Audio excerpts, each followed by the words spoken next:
Assalamualaikum warahmatullahi wabarakatuh.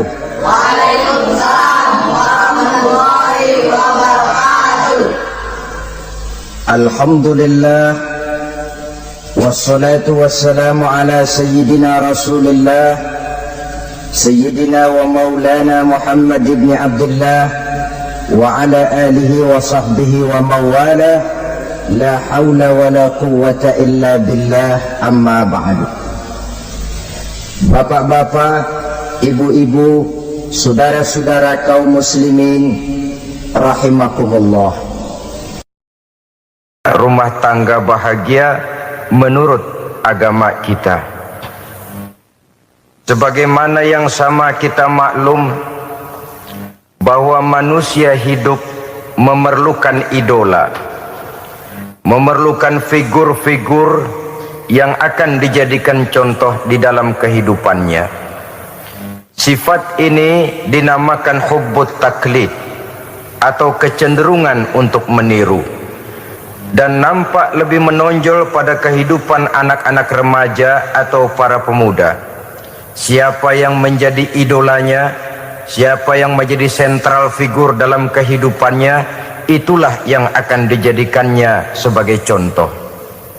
Kalau idolanya adalah Mick Jagger misalnya, maka tentu yang akan dicontohnya adalah Mick Jagger. Mulai gaya rambutnya, gaya pakaiannya, sampai kepada gaya jalan dan hidupnya. Soal pantas atau tidak pantas urusan nomor 16. Yang penting nyontoh dulu. Inilah kecenderungan daripada manusia. Bagi kita umat Islam, contoh ideal, figur sentral yang sepatutnya jadi idola tidak lain adalah junjungan kita Nabi besar Muhammad sallallahu alaihi wasallam. Beliau menjadi contoh dan panutan oleh karena kepribadiannya yang kompleks. Sejak dari seorang pemimpin negara yang adil, sampai kepada seorang jenderal yang gagah berani di medan perang, sampai kepada seorang diplomat yang ulung, pedagang yang jujur, suami yang bertanggung jawab, ayah yang penuh kasih sayang dengan anak-anaknya, dan di dalam keseluruhannya beliau merupakan uswatun hasanah.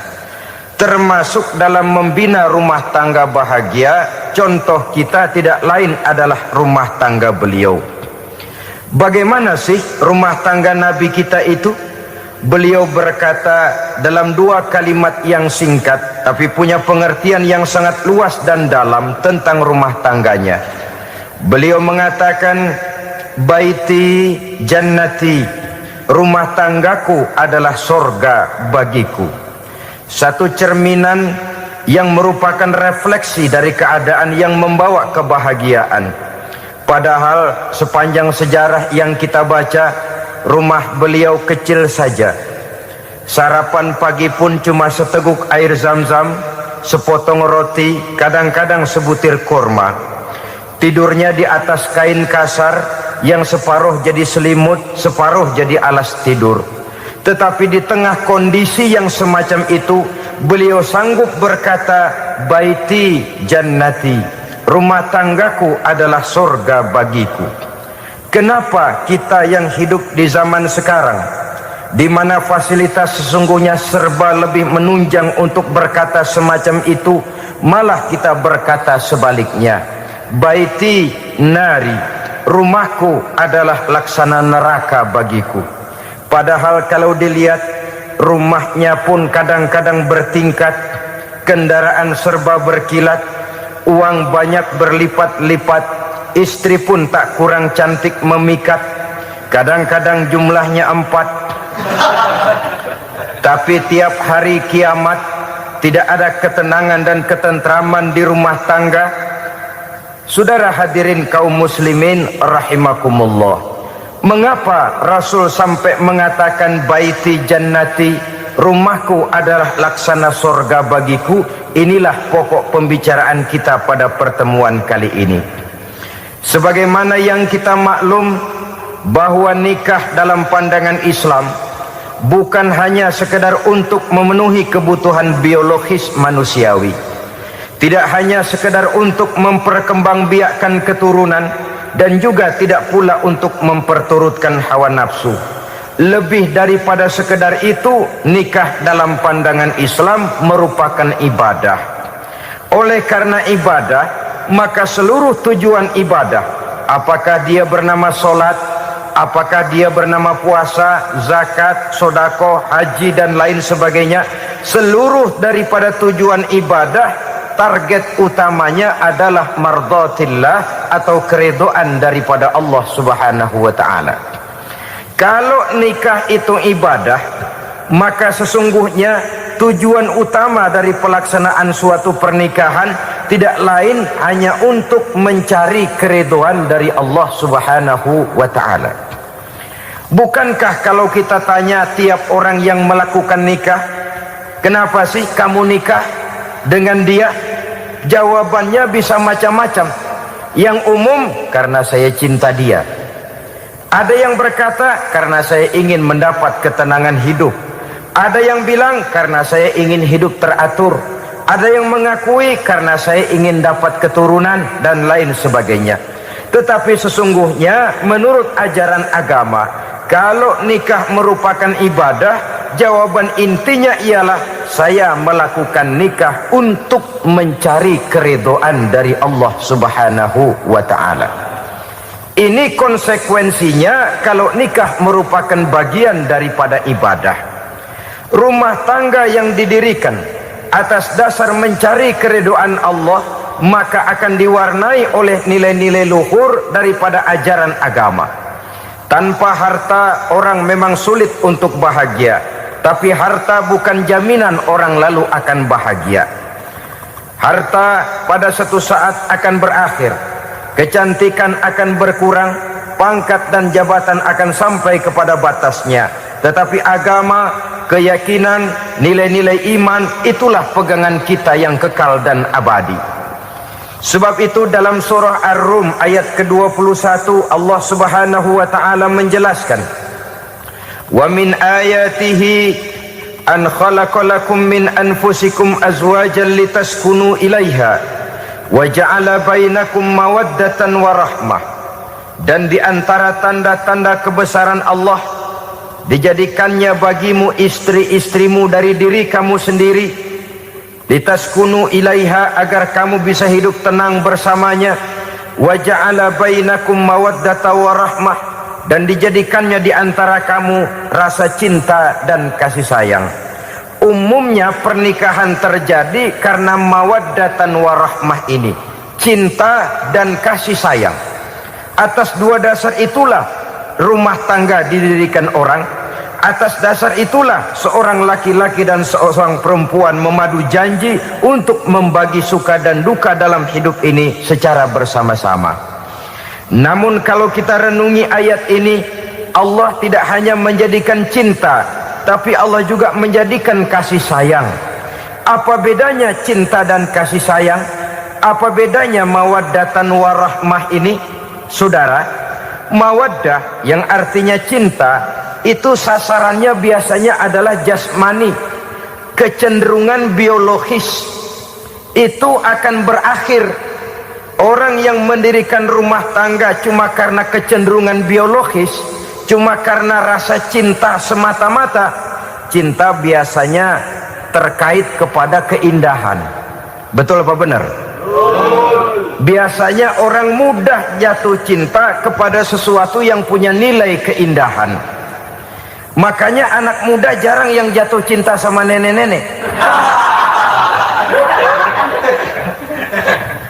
Cinta selalu memandang segi keindahannya. Ini yang namanya mawaddah. Allah tidak mengingkari itu, silakan. Bahwa manusia secara naluri senang kepada serba keindahan, wajar-wajar saja. Tetapi tidak cuma mawaddah, Allah juga menciptakan rahmah, kasih sayang. Mawaddah mungkin ada akhirnya, tapi rahmah tidak akan pernah ada akhirnya. Kalau mawaddah adalah berkecenderungan kepada biologis, jasmaniah, maka rahmah kecenderungan kepada nilai-nilai rohani, kepribadian, kejiwaan, dan lain sebagainya. Dikala pernikahan di bawah umur 40 tahun mungkin masih banyak mawaddahnya, rasa cintanya. Tapi 40 bahkan 50 tahun ke atas, rasanya orang berumah tangga kalau sudah 50 tahun ke atas itu lebih banyak kasih sayangnya ketimbang cinta-cintaannya. Kalau satu rumah tangga hanya didirikan atas dasar mawaddah saja, atas dasar cinta saja, padahal cinta itu terpaut kepada hal-hal keindahan, keindahan satu saat akan menurun.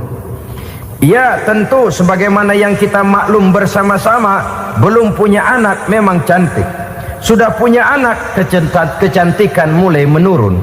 Punya anak 2, kulit mulai mengkerut. Punya anak 3, onderdil mulai dol.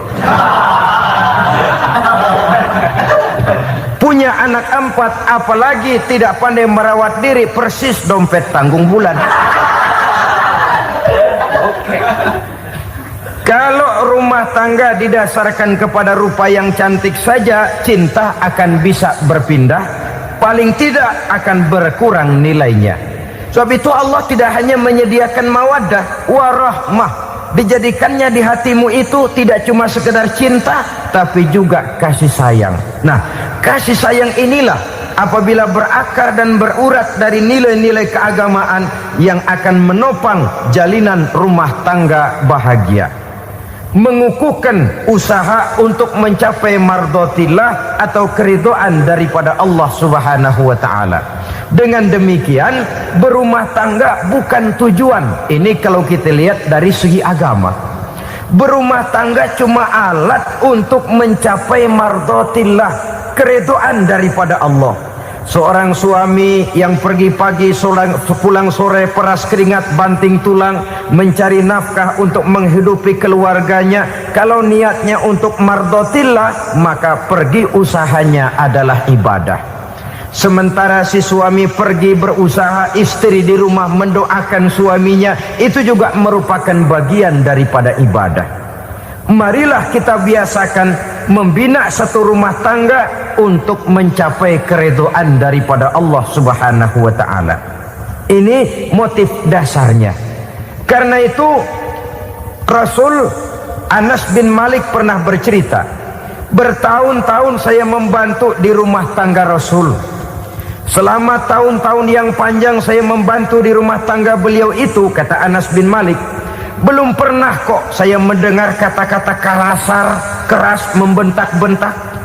Belum pernah saya melihat ada piring terbang, sandal melayang, ada penggorengan nitir di atas. Belum pernah, padahal tahun-tahun yang panjang sudah saya lalui. Itu rumah tangga Rasul. Istrinya lebih dari 1, tapi tenang, ayem, adem. Walaupun gosip selalu ada. Ini loh ya, namanya hidup berumah tangga. Jangankan rumah tangga kita manusia biasa, rumah tangga Rasul pun tidak luput dari gosip yang kita kenal dengan hadisul ifki itu. Itu sampai tercatat dalam sejarah. Tetapi yang jelas, dengan istri yang lebih dari 1, rumah tangganya tenang, tentram, adem. Kita di rumah tangga istri 1, seminggu 7 hari, berantemnya 6 hari.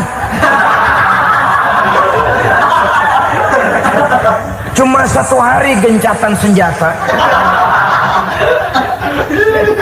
Saudara hadirin yang saya muliakan, kalau tujuan rumah tangga adalah mardhatillah, apa ciri dari suami istri yang menegakkan rumah tangga untuk mencapai ridho Allah itu? Pertama, sepasang suami istri yang membina rumah tangga semata-mata untuk mencapai keridhaan Allah, cirinya yang pertama, bersyukur apabila beroleh nikmat. Ini ciri yang pertama. Bersyukur kepada Allah, kepada sesama berterima kasih. Suami berterima kasih kepada istri, bertahun-tahun didampingi hidupnya, dicucinya pakaiannya, dimasaknya makanannya. Tidak istri mengeluh walau hidup lebih banyak kurangnya daripada cukupnya. Suami pandai berterima kasih kepada istrinya. Sementara istri pun bisa berterima kasih kepada suaminya. Bertahun-tahun suami peras keringat, banting tulang mencari nafkah. menjadi palang dada terdepan apabila ada masalah-masalah yang besar. Kedua-duanya lalu punya timbangan. Nah inilah ya, saya pesan kepada suami, kepada para suami, kepada para istri, supaya di rumah ada timbangan. Perlunya apa? Kalau pada satu saat istri kita salah, suami cepat-cepat ambil timbangan, lalu ditimbang mana yang lebih berat, salahnya atau dosanya, benarnya atau kesalahannya. Ini istri saya jasanya begini, lalu jasanya begini, salahnya ini, mana yang lebih besar, jasanya atau salahnya? Dengan adanya timbangan, maka keputusan akan objektif. Tapi kalau timbangannya emosi, salah sedikit saja sudah main bentak, main usir, akhirnya keputusan akan mendatangkan kerugian. Sebaliknya, kalau suami yang salah, istri ambil timbangan, ditimbang mana lebih besar, jasanya atau salahnya. Jangan sampai nanti terjadi pepatah, panas setahun habis dihapus oleh hujan satu hari.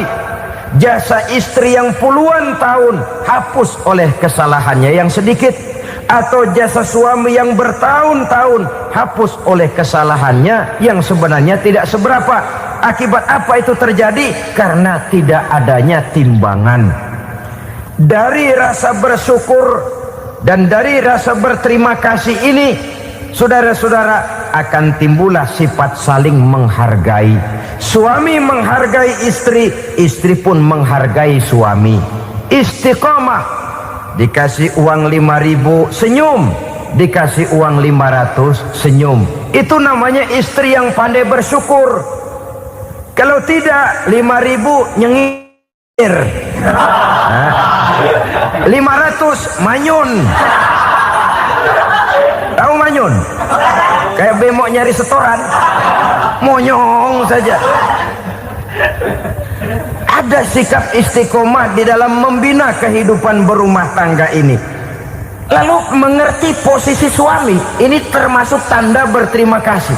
Suami saya itu kerjanya apa, golongannya apa, gajinya sebulan berapa. Atas dasar itu, lalu istri menjadi istri yang tahu diri. Walaupun suami harus menyenangkan istri, istri pun hendaknya nimbang, tahu batas kemampuan suami. Kemauan mungkin tidak terbatas, tapi kemampuan sangat terbatas. Kalau suami pegawai kecil, ya mintalah yang kecil-kecil. Kalau suami pegawai rendah, mintalah yang sesuai dengan kemampuannya. Jangan suami gajinya cuma 50.000 sebulan, istri menuntut minta dibeliin gelang yang kayak pelek becak. Tentu sudah overacting namanya. Saudara hadirin yang saya muliakan, kunci awalnya bersyukur kepada Allah. Kalau sudah bisa berterima kasih kepada manusia, hati ini akan mudah bersyukur kepada Allah. Rumah tangga yang pandai bersyukur, berapapun kecilnya nikmat, bukan kecilnya yang dia lihat, tapi karunia Allah yang dinilai. Sehingga dari rasa berterima kasih kepada manusia akan timbullah rasa syukur kehadirat Allah Subhanahu wa ta'ala. Itu yang sering diistilahkan orang, kalau dia punya mobil, dia berkata alhamdulillah kita punya mobil, tetangga kita cuman punya motor. Kalau dia punya motor, syukur kita punya motor, tetangga kita cuman punya sepeda, kemana-mana kekejek melulu. Kalau dia punya sepeda, alhamdulillah punya sepeda, tetangga kita sebelah nggak punya apa-apa, kemana jalan kaki saja. Kalau dia jalan kaki, alhamdulillah kita masih bisa jalan. Tetangga kita sebelah lumpuh bertahun-tahun nggak kemana-mana. Kalau dia lumpuh, alhamdulillah kita masih hidup. Tetangga kita kemarin mati nggak balik lagi.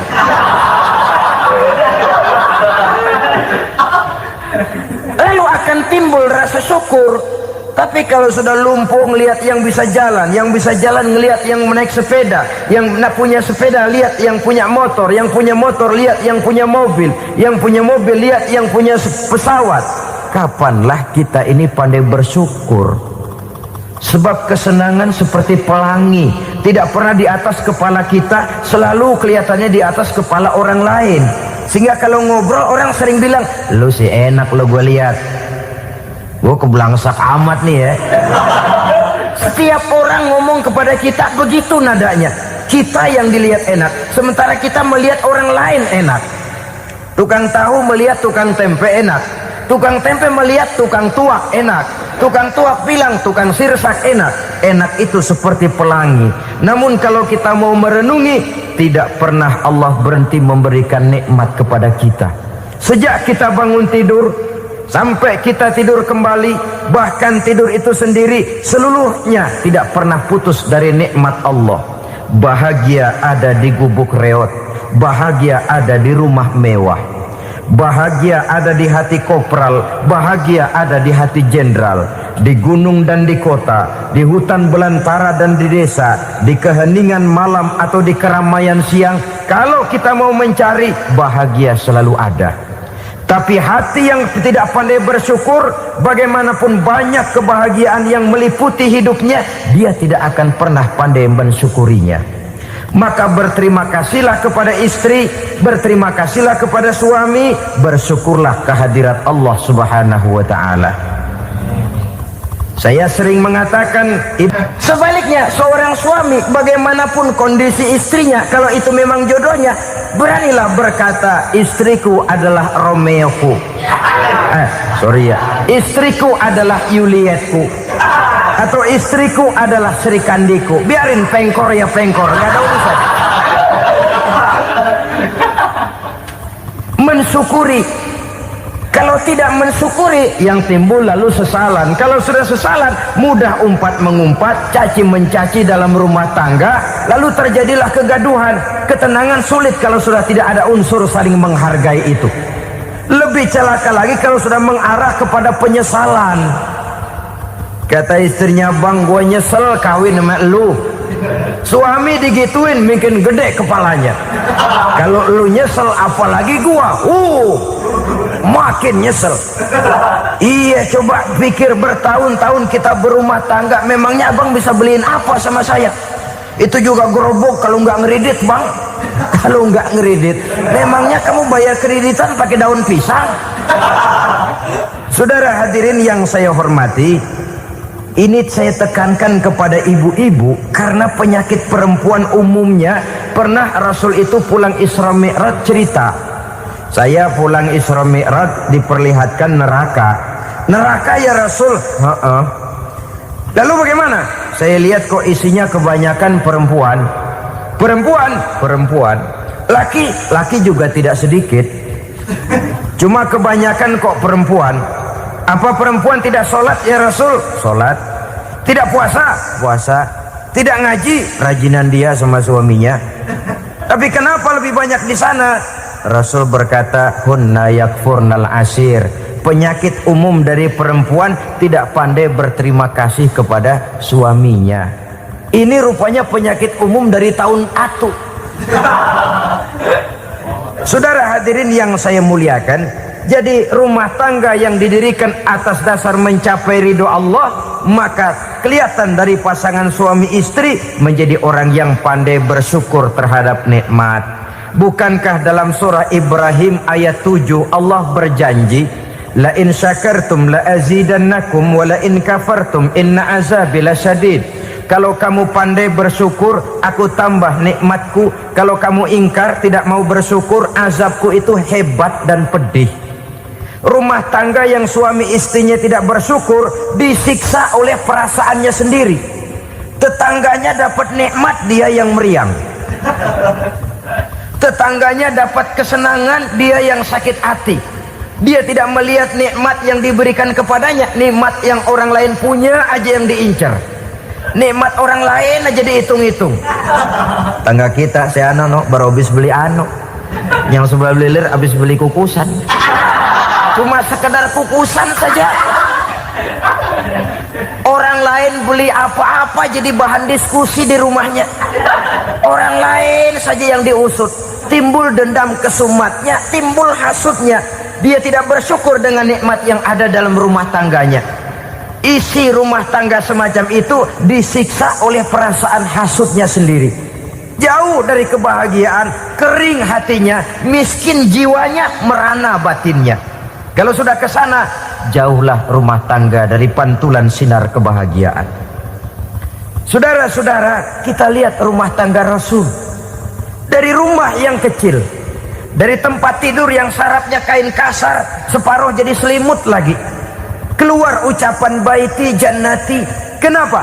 Beliau orang yang pandai bersyukur kepada Allah, bisa berterima kasih kepada istri-istrinya, dan istrinya pun pandai berterima kasih kepada Rasul dan bersyukur kehadirat Allah Subhanahu wa ta'ala.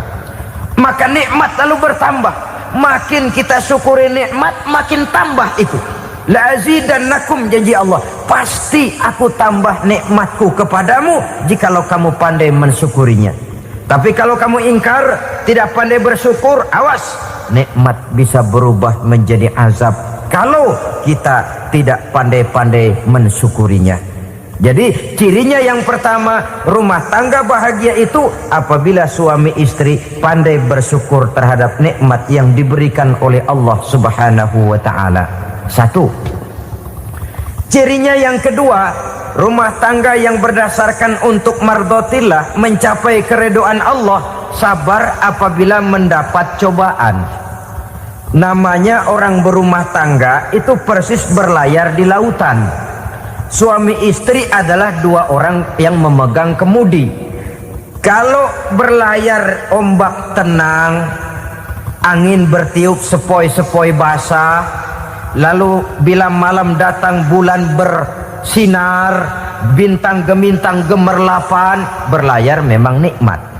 Tapi satu saat angin puting beliung bertiup, gelombang menggunung, halilintar menyambar, kemudian petir berkilat. Kalau pada saat itu suami mau ngalor, istri mau ngidul, alamat perahu patah di tengah jalan, kandas di lautan sebelum sampai ke pantai yang akan ditujunya. Oleh karenanya perlu kekompakan. Maka sejak awal seharusnya dalam akan membina rumah tangga yang bahagia itu lebih baik bicara yang pahit-pahit saja, supaya terjadi kesamaan langkah apabila menghadapi kesulitan dan cobaan. Sabar apabila mendapat cobaan. Rumah tangga seperti kapal di lautan tadi tidak akan sunyi dari hantaman gelombang, tidak akan sepi dari tiupan angin topan, dari kilatan petir, dari sambaran halilintar. Baik suami, baik istri harus sabar menghadapi kesulitan. Kadang kesulitan dari segi ekonomi, kadang kesulitan dari segi mengarahkan dan mendidik anak-anak, kadang kesulitan karena banyak orang yang hasut dengan kita, kadang kesulitan berbagai macam lah yang menyebabkan kesulitan. Rumah tangga yang bertujuan mencapai ridho Allah, sabar menghadapi segala macam kesulitan. Saudara-saudara kaum muslimin rahimakumullah, kesulitan adalah bagian daripada perjalanan hidup. Siapa orangnya yang tidak pernah menemukan kesulitan dalam kehidupan? Rasanya hampir tidak ada. Dan memang kesulitan bukan untuk ditakuti. Kesulitan justru untuk diatasi, dicarikan jalan keluarnya. Begitulah suami istri yang bertujuan mencari ridho Allah. Manakala suami berada dalam kesulitan, istri mencarikan jalan keluar atau berusaha memberikan jalan keluar. Sebaliknya, manakala istri dalam kesulitan, suami bisa mencarikan jalan keluarnya. Sabar dalam menghadapi segala macam kesulitan. Dalam surah Luqman ayat 17, Allah Subhanahu wa ta'ala berfirman, "Wasbir ala ma asabak, inna dzalika min azmil umur." Dan bersabarlah terhadap apapun yang menimpa kamu. Bersabarlah terhadap segala kesulitan yang kamu hadapi, karena sesungguhnya yang demikian itu merupakan sebagian dari perkara-perkara yang telah ditetapkan oleh Allah Subhanahu wa ta'ala. Saudara-saudara kaum muslimin yang berbahagia, kunci sabar sesungguhnya terletak pada keyakinan bahwa segala sesuatu berasal dari Allah dan segalanya akan kembali kepada Allah Subhanahu wa ta'ala. Rumah tangga yang sabar di dalam menghadapi kesulitan-kesulitan biasanya akan lebih mudah mencari jalan keluar. Tapi kalau sedikit kesulitan datang, kita tertimpa oleh kepanikan, oleh kegelisahan, dan oleh ketakutan yang tidak beralasan, maka kesulitan itu bukan saja tidak dapat diatasi, malah rasanya akan menjadi semakin besar di dalam kehidupan kita. Tidak ada rumah tangga yang tidak pernah berhadapan dengan kesulitan, bagaimanapun besarnya rumah tangga itu. Itulah sebabnya kita memerlukan orang lain. Hidup berumah tangga itu seperti orang punya mata. Kalau mata kita kelilipan, kalau mata orang lain kelilipan, gampang kita tiup. Tapi kalau mata kita sendiri yang kena kelilipan, tentu kita memerlukan orang lain untuk meniupnya. Oleh karenanya, suami istri harus saling mencarikan jalan keluarnya. Walaupun kerjanya berbeda, suaminya pergi mencari nafkah, istrinya berdoa di rumah. Kalau perlu melakukan sholat duha, mendoakan agar usaha suaminya dimudahkan, dan begitu selanjutnya. Sehingga dengan adanya kebersamaan, walaupun tidak selalu bersama-sama, maka masing-masing melaksanakan tugas dengan tenang dan merasa yang satu berbuat untuk kepentingan yang lain. Inilah cirinya yang kedua, sabar bila mendapat dan berhadapan dengan segala macam kesulitan. Kadang orang mendapat kesulitan itu berkeluh kesah. Bukan berkeluh kesah, tapi mencari jalan keluar dan mengambil hikmah yang ada di dalamnya apa. Karena bukan kemudahan, kesulitan yang membuat orang dewasa. Bukan kemudahan, tapi kesulitan yang membuat orang berpikir, dinamis, kreatif. Kalau seluruh jalan yang kita tempuh mudah saja, gampang saja, rasanya monoton kita ini. Kehilangan dinamika dalam perjuangan. Kesulitan yang membuat orang matang, kesulitan yang menempa kepribadian untuk lebih dewasa menghadapi bahtera kehidupan, membuat pandangan makin arif, wawasan makin luas, dan analisa semakin tajam. Sama saja dalam hidup. Sesungguhnya pujian sering menjadi racun, dan caci maki kalau kita tanggapi secara positif sering membuat kita makin dewasa. Jarang orang berpikir kalau dipuji, tapi baru dia merenung dan mencari diri setelah dicaci maki dan dikritik habis-habisan. Walaupun watak umum manusia senang dipuji, marah kalau dicaci maki. Biasanya kalau ketemu cewek cakep, kita bilang, "Kamu cakep deh." Dia paling bilang, "Ah, abang bisa aja." Walaupun dia bilang, "Ah, abang bisa aja," hidungnya mah tetap mekar. Senang kalau dipuji. Itu kecenderungan manusia. Marah kalau dicaci maki, marah kalau dikritik. Tapi sesungguhnya pujian sering jadi racun, caci maki sering jadi obat. Orang takut minum obat karena pahitnya, padahal efeknya itu akan lebih memberikan kesehatan kepadanya. Orang takut menghadapi kritik, orang takut dan tidak ingin dicaci maki, padahal itulah yang sesungguhnya menjadi cambuk kalau tidak dia salah tanggap, menjadi sugesti yang mendorong dia lebih maju lagi. Karena memang bukan pujian, tapi caci maki dan kritik yang membuat kita makin berpikir tajam. Jadi rumah tangga yang berhadapan dengan kesulitan demi kesulitan, biasanya kalau ditanggapi dengan sabar akan makin mengokohkan fondasi rumah tangga itu sendiri. Tapi kalau kesulitan dihadapi dengan tidak sabar, lalu mencari jalan pintas, kesulitan ekonomi, kebetulan istrinya cakep, istrinya disuruh ngojek. Dah lu ngojek aja deh, gua nungguin setoran dah. Suami tapak di rumah. Saudara hadirin yang saya muliakan, buat sepintas memang mendatangkan materi itu, mengatasi kesulitan ekonomi. Tapi apakah bahagia? Walaupun rumah bisa jadi besar, perabotan bisa serba lebih lengkap dan ada, tapi apakah semuanya mendatangkan bahagia? Sementara suami kehilangan rasa cemburunya, dan dalam agama itu disebut dayus. Dayus, suami yang tidak punya rasa cemburu kepada istrinya.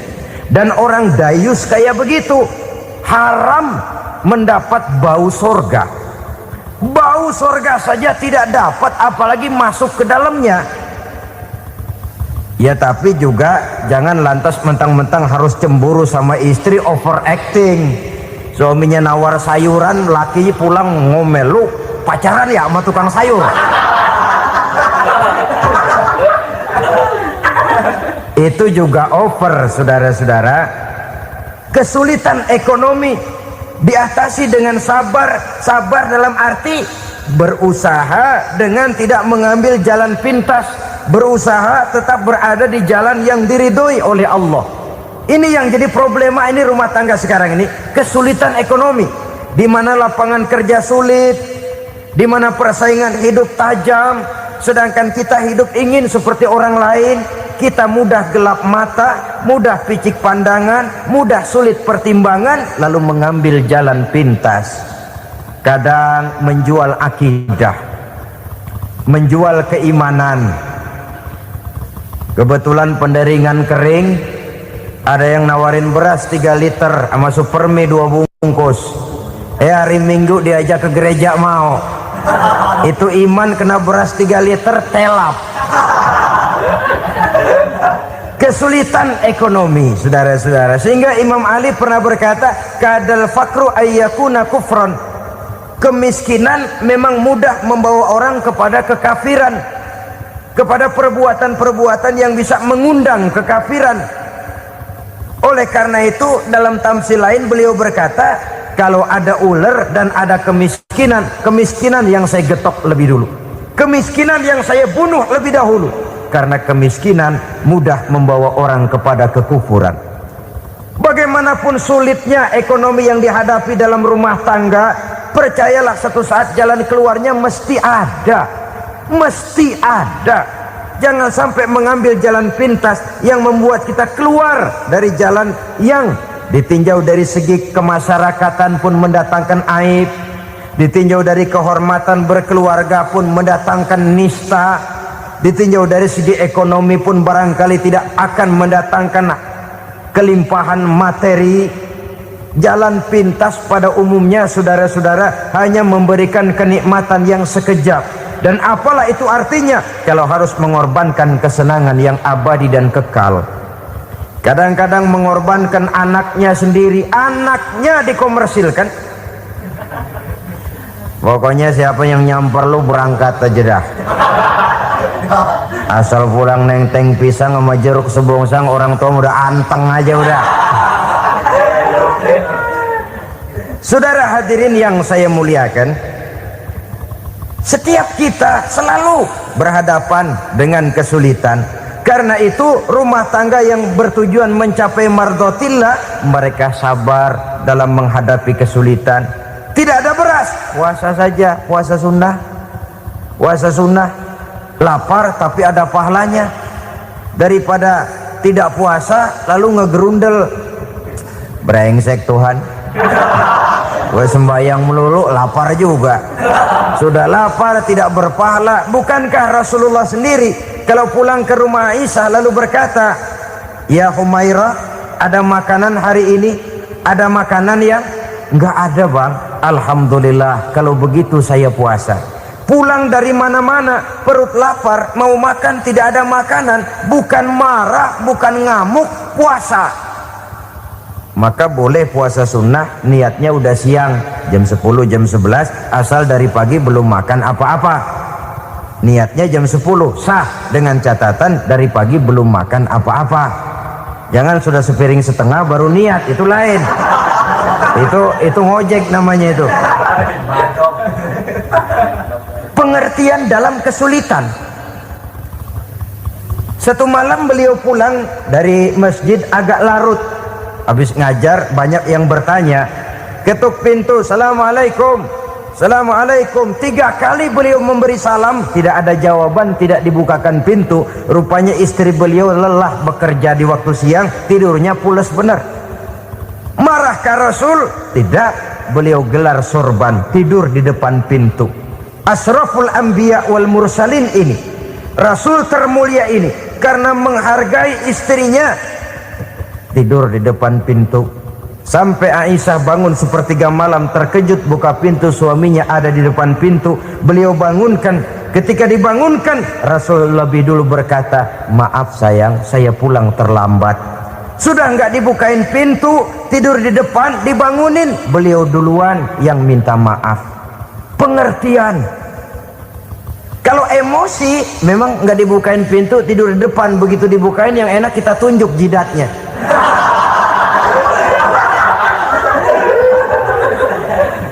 Saudara hadirin yang saya muliakan, kesulitan di dalam kehidupan merupakan bagian daripada kehidupan. Bukan untuk ditakuti, tapi untuk diatasi. Bukan untuk dihindarkan, tapi dicarikan jalan keluarnya.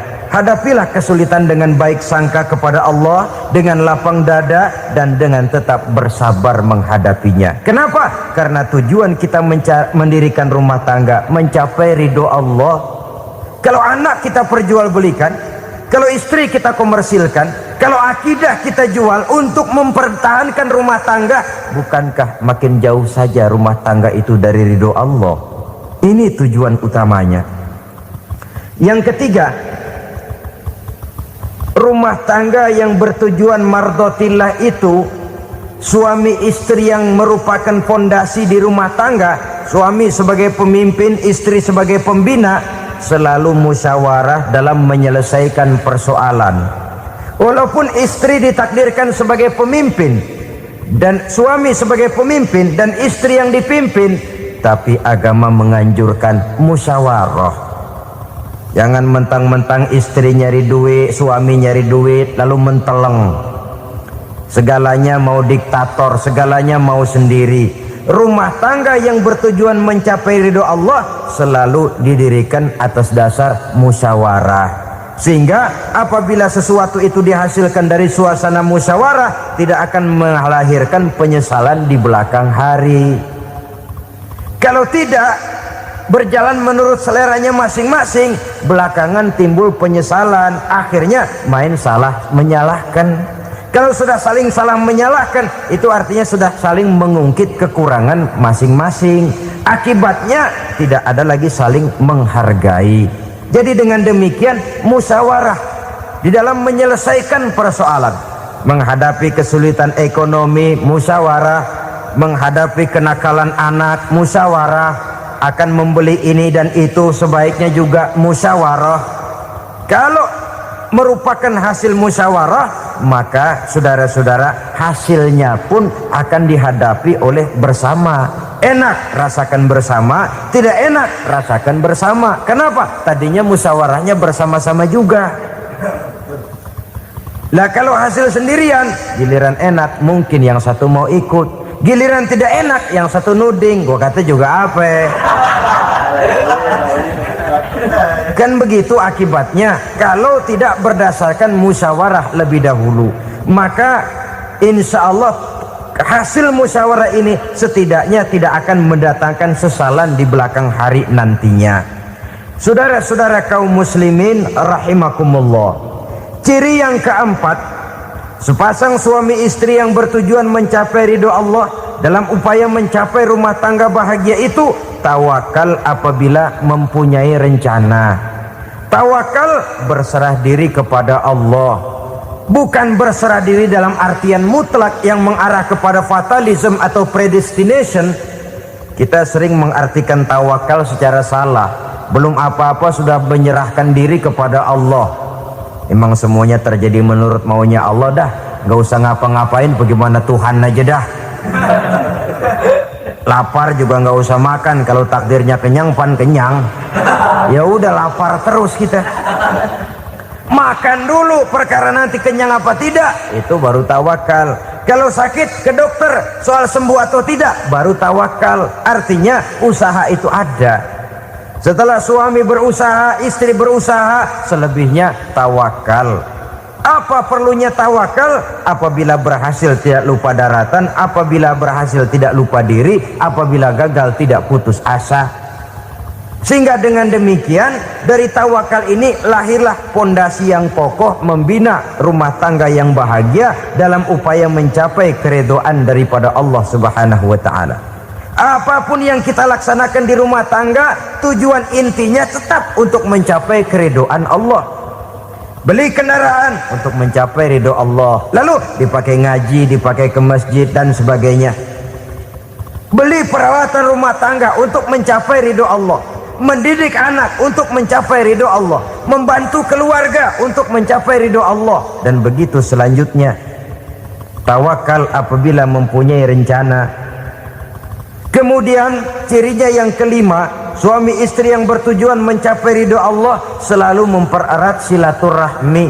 Sebab seperti sudah saya sampaikan pada pertemuan terdahulu, dalam berumah tangga itu ada orang tua, ada mertua. Itu cuma perbedaan istilah, tapi hakikatnya adalah sama. Jangan karena perbedaan istilah lalu menyebabkan kita berbeda sikap. Kalau sudah berbeda sikap, tentu akan melahirkan perasaan yang tidak simpatik.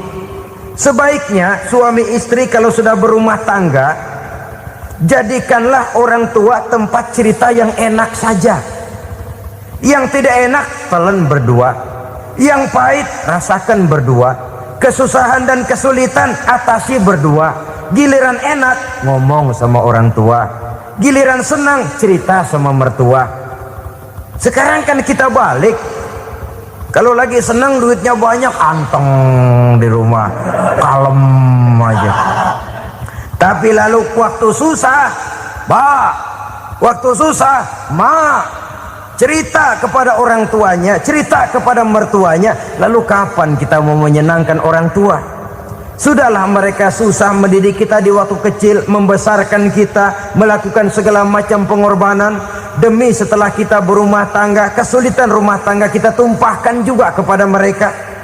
Pererat silaturahmi dan usahakan agar seluruh keluarga hanya menjadi tempat kita cerita yang enak-enak saja. Istilah sehari-harinya, kalau di rumah kita makan sama sayur bayam, keluar rumah diem, malah seluitan. Tetangga tanya, lu makan kayaknya enak banget apa sih? Daging ayam.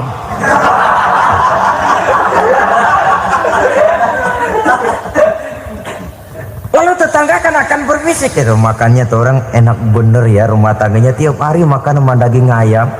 Biarlah paling kurang itu jadi doa, daripada kita makan sama kangkung lalu ribut ngomel di mana-mana. Gua kesel banget sama bini gua. Di warung ceritanya lagi. Kenapa? Saban sari gua direbusin kangkung mulu. Brengsek. Di warung cerita ada RT, ada RW.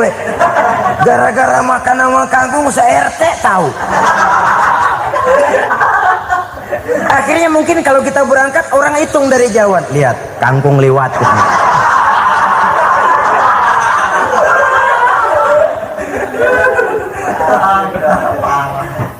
Bisa menjaga yang disebut security informasi, rahasia rumah tangga. Bahkan pernah saya berikan contoh karena ingin menghargai. Suami beliin kain batik buat istrinya, istri tahu begitu sepintas nih kain jelek nih, tapi karena mau menyenangkan suaminya dia bohong.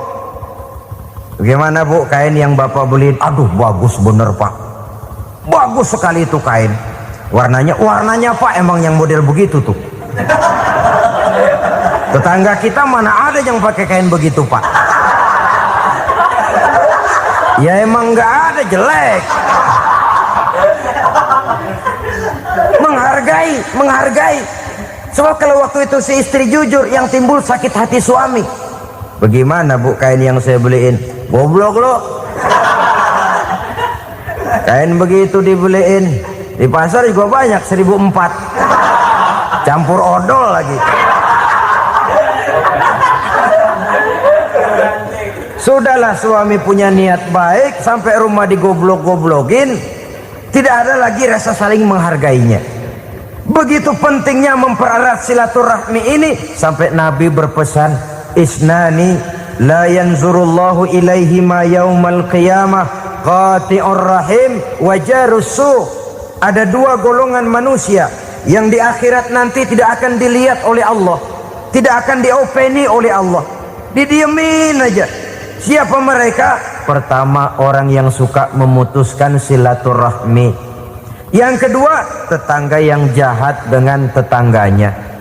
Dua golongan manusia ini, pemutus silaturahmi, kemudian juga tetangga yang jahat dengan tetangganya, ini tidak akan dipandang oleh Allah di hari akhirat nanti. Jadi pererat silaturahmi, sebab kita ini zon politiken, makhluk yang bermasyarakat, yang tidak bisa hidup sendirian. Setiap kita memerlukan orang lain. Kita disebut kaya karena ada yang miskin, kita disebut alim karena ada yang awam, kita disebut berkuasa karena ada rakyat jelata. Tanpa rakyat tidak ada penguasa, tanpa yang miskin tidak ada orang kaya. Kalau tidak ada yang jelek, siapa yang bilang cakep? Karena ngimbangi. Saudara hadirin, atas dasar ini mestinya kita selalu bersyukur dalam segala posisi, tidak lalu salah terima kepada karunia yang diberikan Allah kepada kita. Saudara hadirin yang saya hormati, pererat silaturahmi, jadikan orang-orang tua kita tempat kita cerita yang enak-enak saja. Yang tidak enak, telan sendiri, usahakan sendiri, carikan jalan keluarnya sendiri. Setidaknya ya diam sajalah. Kalau belum bisa membalas budi baik orang tua, setidaknya jangan menyakiti hati orang tua kita. Sudah lelah dan payah dia mengasuh kita, membesarkan kita, merawat kita, demi setelah kita berumah tangga, seluruh kesulitan kita bawa lagi kepadanya. Karena itu buat para istri juga ini perhatian. Kalau dimarahi suami, jangan cepat-cepat pulang ke rumah orang tuanya. Nggak boleh diomelin dikit, main buntal aja. Gua pulang dah, pulang. Sampai sana cerita habis-habisan, dikucek kejelekan suaminya. Nanti 2-3 hari balik aja lagi, kan nggak lucu jadinya. Saudara hadirin, begitu juga suami mencaci maki habis istrinya, 2-3 hari baik aja lagi. Konyol, istrinya sudah dicaci maki habis-habisan, dijeleki leluhur-leluhurnya, 2-3 hari baik lagi, mesraan lagi. Kata bininya dalam hati, gua lu jelekin juga, lu pakai juga, payah.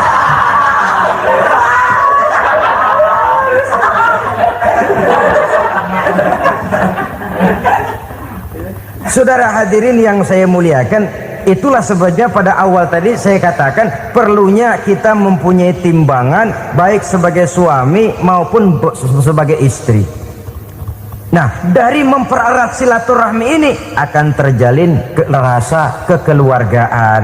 Maka tradisi arisan keluarga itu bagus sesungguhnya untuk mempererat silaturahmi. Cuma celakanya bukan silaturahmi yang jadi tujuan, arisannya itu yang jadi tujuan.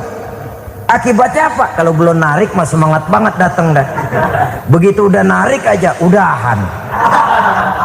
Itu celakanya. Akhirnya silaturahminya jadi nomor 2, arisan semata-mata yang menjadi tujuan. Sesungguhnya itu bagus untuk mempererat silaturahmi. Karena kalau kita dengan kita sesama saudara sudah tidak saling mau mengenal, bagaimana dengan anak-anak kita? Bagaimana dengan cucu-cucu kita? 2-3 generasi yang akan datang tentu akan lebih saling tidak mengenal lagi. Baiklah ya, yang keenam, suami istri yang bertujuan untuk mencapai keridhaan Allah itu selalu berusaha tolong menolong di dalam kebajikan. Sebab Allah pesankan itu di dalam Al-Maidah ayat 6, wa ta'awanu 'alal birri wat taqwa wa la ta'awanu 'alal itsmi wal 'udwan. Bertolong-tolonganlah kamu di dalam kebaikan, di dalam bertakwa kepada Allah. Jangan bertolong-tolongan di dalam maksiat, di dalam dosa, dan di dalam usaha yang menimbulkan permusuhan. Kalau suami marah kepada seseorang, istri jangan ngipasin. Oh bang, yang begitu mah dibayain tuman. Bu, udah habisin aja dah. Anak-anaknya marahin sekalian. Ngipasin. Istri kesel sama tetangganya, suami ngipasin. Emang tuh tetangga kita, hahu. Habis orang dikipasin. Ta'awanu 'alal birri wat taqwa, bertolong-tolonganlah di dalam kebaikan. Istri malas ngaji, suami mendorong, memberikan sugesti. Suami malas berusaha, istri memberikan sugesti. Saling tolong menolong di dalam kebaikan dan takwa, dan jangan tolong menolong dalam dosa dan permusuhan. Kata suami, Bu, daripada kita melarat terus hidup, kita piara tuyul yuk. Kata istrinya, nah ini sudah menyimpang bang, bersabarlah, bagaimanapun insya Allah kita tidak akan mati kelaparan. Piara tuyul itu nanti jadi pindah akidah, merusak iman, berteman dengan setan. Apalah artinya kekayaan dan kesenangan sebentar kalau harus mengorbankan kekayaan dan kesenangan yang abadi. Ini sudah alal ismi wal udwan, sesuatu yang mengandung dosa. Saudara hadirin yang saya hormati, kemudian yang keenam, berbaik sangka. Baik suami maupun istri sama-sama saling berbaik sangka. Suami melepas istri, istri melepas suami dengan hati yang ikhlas. Suami meninggalkan istri di rumah dengan jiwa yang bersih dan rasa yang aman. Ada rasa baik sangka, dan ini modal dasar. Kalau sudah dilandasi oleh buruk sangka, tentu yang lahir nanti adalah perasaan-perasaan yang tidak baik. Akibatnya sangat tidak menguntungkan. Inilah beberapa ciri dari rumah tangga yang didirikan atas dasar mardhatillah, mencapai keridhaan dari Allah. Nanti akan menyusul tujuan berikutnya, diantaranya mendapat keturunan, diantaranya lagi mendatangkan gairah untuk lebih berusaha mencari rezeki karena sudah merasa punya tanggung jawab berupa anak dan istri. Mempererat silaturahmi itu cuma tujuan-tujuan sekundernya saja. Tujuan primernya kita melakukan suatu nikah untuk mencapai keridhaan dari Allah Subhanahu wa taala. Silakan punya istri cantik, kaya, tapi tujuan utamanya kita membina rumah tangga untuk mencapai ridho dari Allah. Karena itu dasarnya mawaddatan warahmah. Jangan cuma cinta tapi juga kasih sayang. Cinta, kecenderungan kepada jasmani akan berakhir, tapi kasih sayang, kecenderungan kepada rohani, makin tua malah makin erat, makin tua malah makin mesra. Sehingga kadang kita menampak kakek-kakek dan nenek-nenek lagunya kayak pengantin baru. Apa cinta-cintaan? Tidak. Bagaimana kakek-kakek sama nenek-nenek harus bilang I love you? Yang masih ada itu waktu itu mawaddah, kasih dan sayang. Itu yang akan kekal, itu yang akan abadi. Tanpa materi orang sulit untuk bahagia, tapi materi semata bukan jaminan orang untuk bahagia. Nah, ciri yang terakhir dari rumah tangga yang bertujuan mencapai ridho Allah, sinar agama kelihatan di dalamnya. Baik suami maupun istri sama-sama orang yang taat melaksanakan ajaran agama. Saudara, mudah-mudahan walaupun singkat dapat menjadi sumbangan moral dalam kita mewujudkan rumah tangga yang bahagia menurut contoh yang diberikan oleh Rasulullah Sallallahu Alaihi Wasallam. Terima kasih atas perhatian saudara. Mohon maaf atas segala kekurangan. Usikum wa nafsi bitaqwallah. Wassalamualaikum warahmatullahi wabarakatuh.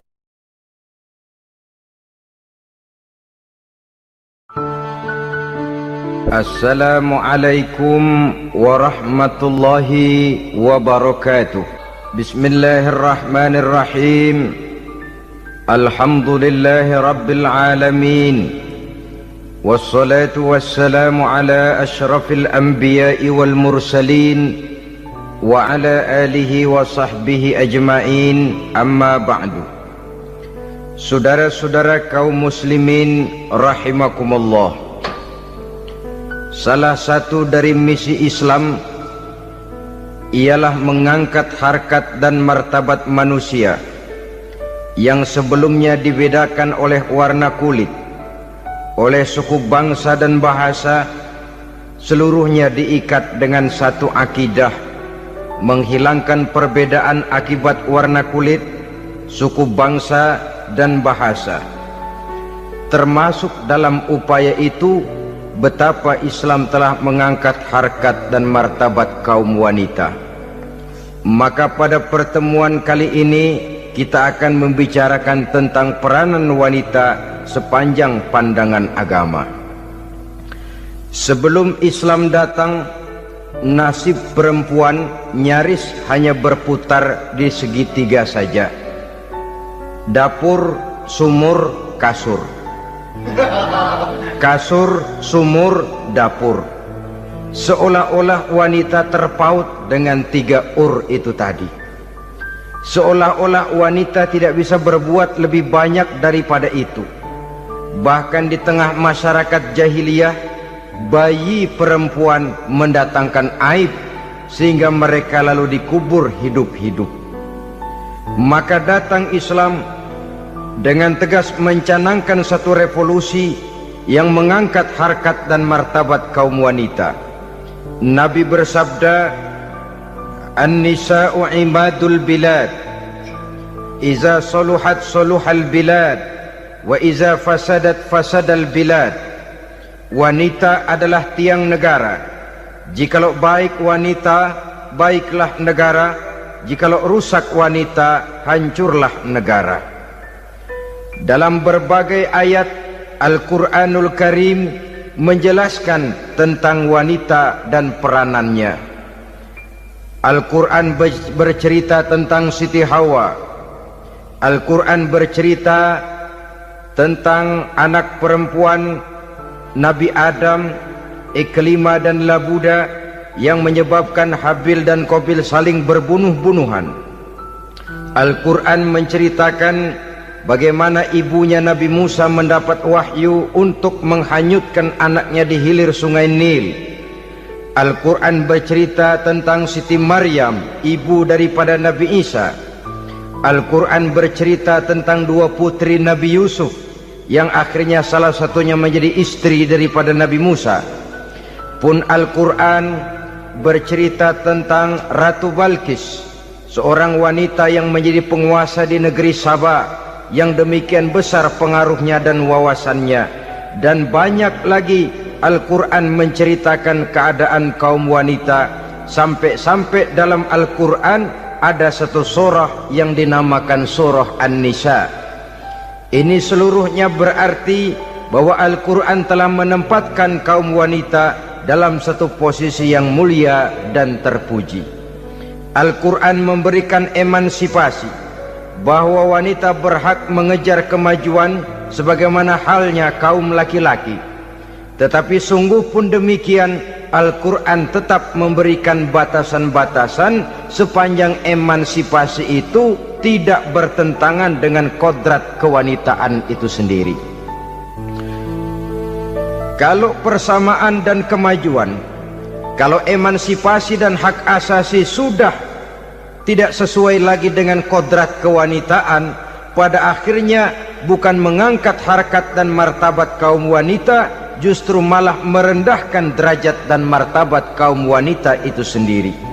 Seperti sebagian besar wanita ini, mereka berteriak menuntut tentang persamaan hak, tapi mereka melupa apa batasan daripada persamaan hak itu sendiri. Sesungguhnya Islam dengan segala konsepsinya yang mengangkat martabat kaum wanita itu, memberikan keleluasaan kepada kaum wanita untuk maju bersama laki-laki sepanjang tidak menginjak-injak kodrat kewanitaan itu sendiri. Kalau sudah sampai kepada menginjak kodrat kewanitaan, maka akan merendahkan martabat kaum wanita. Sebab apa? Secara fisik dan psikis, agaknya memang laki-laki sudah ditakdirkan oleh Allah untuk menjadi pembimbing bagi kaum wanita. Walaupun tidak tertutup kemungkinan wanita tampil sebagai pemimpin, tetapi dari segi fisik biologis misalnya, laki-laki itu diciptakan kekar, kuat untuk memikul dan melaksanakan tugas-tugas yang berat. Sedangkan perempuan pada umumnya adalah lembut, ayu, lemot, denok, geboy, dan lain sebagainya. Maka kalau kita baca sejarah, Allah itu belum pernah mengutus rasul perempuan. Semua rasul laki-laki. Sebab apa? Secara fisik biologis tugas kerasulan lebih dimungkinkan oleh seorang laki-laki. Tugas rasul itu berat. Kadang-kadang perang, dicaci maki, berhadapan dengan ujung tombak, ujung pedang dan lain sebagainya. Makanya seluruh rasul laki-laki, dan Allah belum pernah mengutus rasul perempuan. Dari segi lain, perempuan itu banyak terhalang untuk melaksanakan ajaran agama.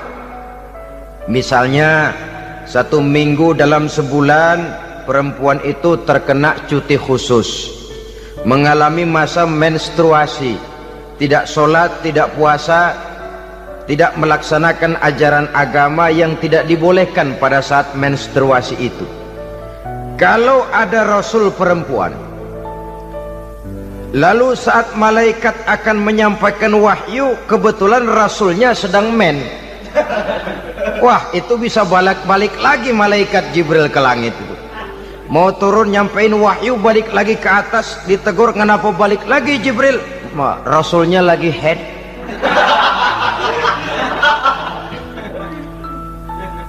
Atau pada saat agama dalam bahaya, agama dalam hinaan, agama dalam ancaman, rasulnya perempuan kebetulan sedang hamil besar. Apa lalu perang ditunda? Pengumuman perang ditunda saja sampai rasul melahirkan. Tentu lebih tidak mungkin lagi. Secara fisik biologis laki-laki lebih memungkinkan untuk melaksanakan tugas kerasulan ini. Maka seluruh rasul yang diutus Allah adalah laki-laki. Saudara hadirin yang saya muliakan, sungguh pun demikian, Islam itu mengangkat martabat wanita sedemikian tinggi sebagai tiang negara yang menentukan jatuh dan bangunnya negara, yang ikut mewarnai bahkan menjadi warnanya suatu negara. Walaupun peranannya memang tidak begitu kelihatan, tapi sesungguhnya amat sangat menentukan. Oleh karenanya, secara umum emansipasi yang digariskan oleh Islam, emansipasi yang tidak bertentangan dengan kodrat kewanitaan di berbagai aspek kehidupan. Kalau sekarang emansipasi ini kelihatannya sudah salah pasang, salah kaprah. Bahkan belum lama kita menyaksikan bagaimana ada binaragawati. Di zaman sekarang perempuan sudah mulai angkat besi. Saya mulai mikir, kalau perempuan sudah pada angkat besi, ini sudah tanda suaminya udah deket dibanting-bantingin ini. Tahun-tahun mendatang mungkin akan menyusul perempuan mulai narik becak.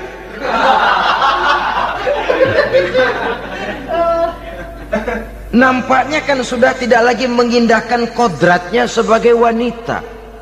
Ada olahraga yang hanya pantas dikerjakan oleh laki-laki. Oleh karena itu pada kesempatan ini kita akan mencoba melihat peranan wanita dari berbagai dimensinya. Yang pertama, peranan wanita sebagai istri. Adalah Rasul memilih istri pertamanya Sayyidatuna Khadijah radhiyallahu anha. Kalau pilihan utama beliau pertama kali nikah dengan Siti Khadijah, jelas itu pilihannya bukan karena kecantikan. Kenapa? Beliau nikahi Siti Khadijah dalam usia 40 tahun Khadijah dan 25 tahun Rasul. Statusnya janda pula. Kalau beliau seorang pemburu kembang, pemburu bunga, kenapa mesti nikah dengan janda berumur 40 tahun? Sedangkan beliau waktu itu masih berumur 25 tahun.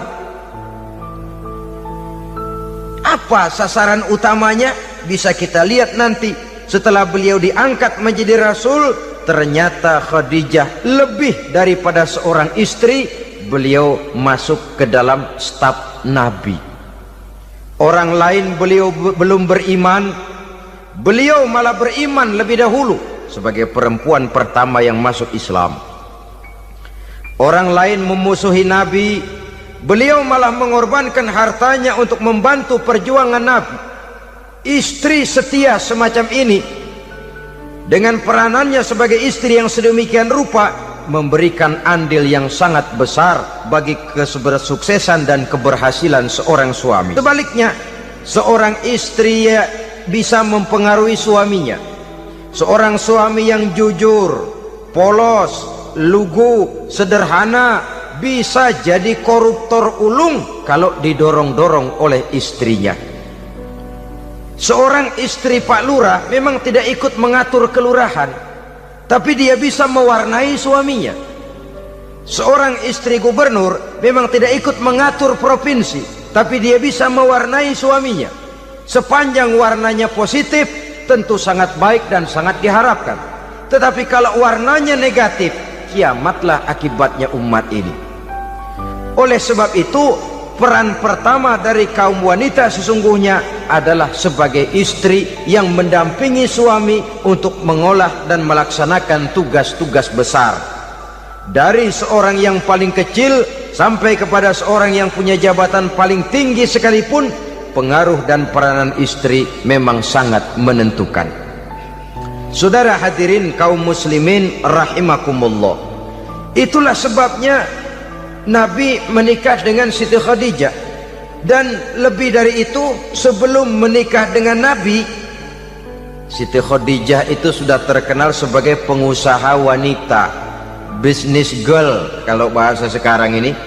Bahkan jaringan-jaringan bisnisnya tidak hanya Mekah saja, tidak hanya antar kota, bahkan sudah antar negara, dari Mekah ke Syam, dari Mekah ke Madinah dan lain sebagainya, yang bahkan kita tahu Rasul pada mulanya pun ikut membantu perdagangannya Siti Khadijah radhiyallahu anha ini. Jadi kalau bercermin dari karier Siti Khadijah, boleh saja wanita bergerak di bidang bisnis, asal memang profesi, bukan karena dengan senjata dan modal kecantikan lalu membujuk dan merayu orang sampai telap sehingga bisnisnya berjalan lancar dengan jalan menjual kecantikannya. Tidak, bergerak di bidang bisnis yang memang profesinya di situ. Tidak ada salahnya. Bisa saja perempuan menjadi business girl seperti yang dicontohkan oleh Siti Khadijah radhiyallahu anha ini. Sebab itu, kontes-kontesan yang hanya bertitik kepada rupa yang ayu saja, rupa yang cantik saja, sesungguhnya bukan hanya tidak bermanfaat, tapi saya pikir juga sangat tidak mendidik. Yang mengajar anak-anak remaja putri kita untuk berlomba-lomba hidup dalam kepalsuan. Alis mata palsu, hidung pesek dimancungin, palsu, operasi plastik. Alis matanya dikerik, bikin yang palsu. Tai lalat lagi bikin yang palsu. Gincu bibir dimerahin, palsu. Seluruhnya hidup dalam kepalsuan. Akan lebih baik kalau kita ini misalnya mengadakan kontes yang menitik beratkan kepada ketinggian IQ, kecerdasan, kemampuan, skill, keahlian dan kemampuan. Tidak hanya dititik beratkan kepada rupa yang ayu dan cantik semata-mata. Sebab di samping manfaatnya diragukan, juga sangat tidak mendidik buat generasi yang akan datang. Terutama ibu-ibu, peran utama wanita sesungguhnya adalah sebagai istri mendampingi suami dalam melaksanakan tugas-tugas besar. Satu hari, serombongan ibu-ibu pernah datang menghadap Rasul mengajukan satu resolusi, protes kalau bahasa kita sekarang.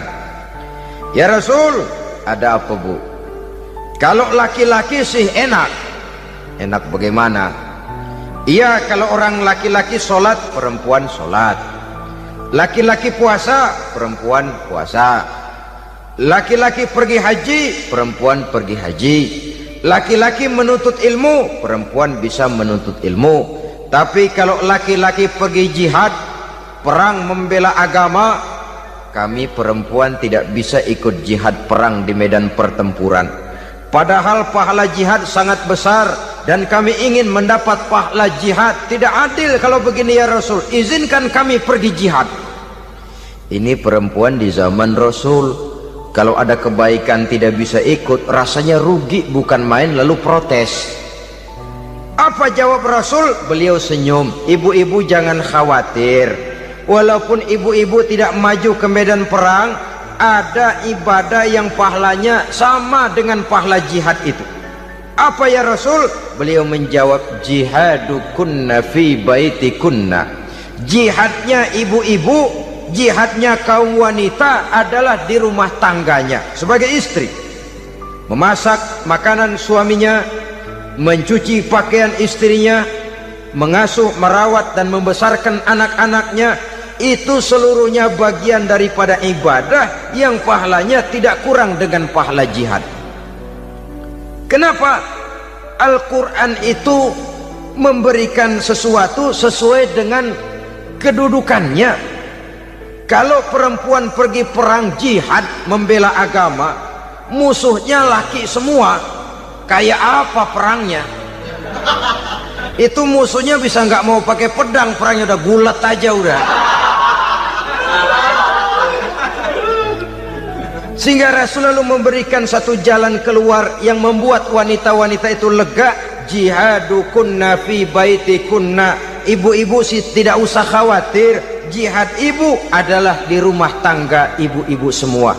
Sejak bangun tidur sampai tidur kembali, nyaris kaum ibu itu 24 jam pekerjaannya. Sebagai istri, dia melaksanakan jihad di rumah tangganya. Peranan wanita yang pertama adalah sebagai istri, yang walaupun tidak kelihatan dan menonjol seperti halnya laki-laki, tapi sangat mewarnai, bahkan menjadi warna dari tugas apapun yang dihadapi oleh suaminya. Dulu ada seorang orator, kalau pidato hebat bukan main. Kalau dia bernada gembira, semua orang senyum. Kalau dia bercerita tentang sesuatu yang sedih, satu masjid orang nangis. Orang tanya kepadanya, Pak, bisa pidato begitu hebat, siapa yang bikin? Ya saya sendiri. Istrinya dari belakang bilang, tidak, yang bikin pidatonya hebat saya. Kata suaminya, mana bisa, saya, kata istrinya. Kalau saudara tidak percaya, tunggu Jumat depan, dia khutbah Jumat, saya akan bikin khutbahnya tidak hebat, kata istrinya. Sudah hari Rebo, siap-siap mau bikin konsep khutbah, baru mau nulis, datang istrinya, Bang, tolong pegangin anak saya mau ke warung. Mau bikin konsep lagi, kata istrinya, Bang, tolong ini, tolong itu, tolong ini. Sampai mau berangkat khutbah Jumat, khutbah belum selesai dibikin. Begitu naik mimbar, kehabisan bahan. Sudah 10 menit masih ama ba'du, ama ba'du, ama ba'du. Ini yang dengar heran, ini orang kok bicaranya bisa cuma amat sama badu, amat sama badu saja. Di situ kelihatan saudara-saudara betapa peran serta istri yang walaupun tidak kelihatan oleh pandangan mata yang zahir, tapi teramat sangat menentukan. Sekali lagi, tidak ada seorang suami bisa sukses jadi apapun dia tanpa peran serta istrinya di rumah. Tidak ada kemajuan yang bisa diperoleh kalau tidak karena peran serta istrinya di rumah. Tidak ada kesuksesan yang bisa diraih tanpa keikutsertaan daripada istrinya di rumah.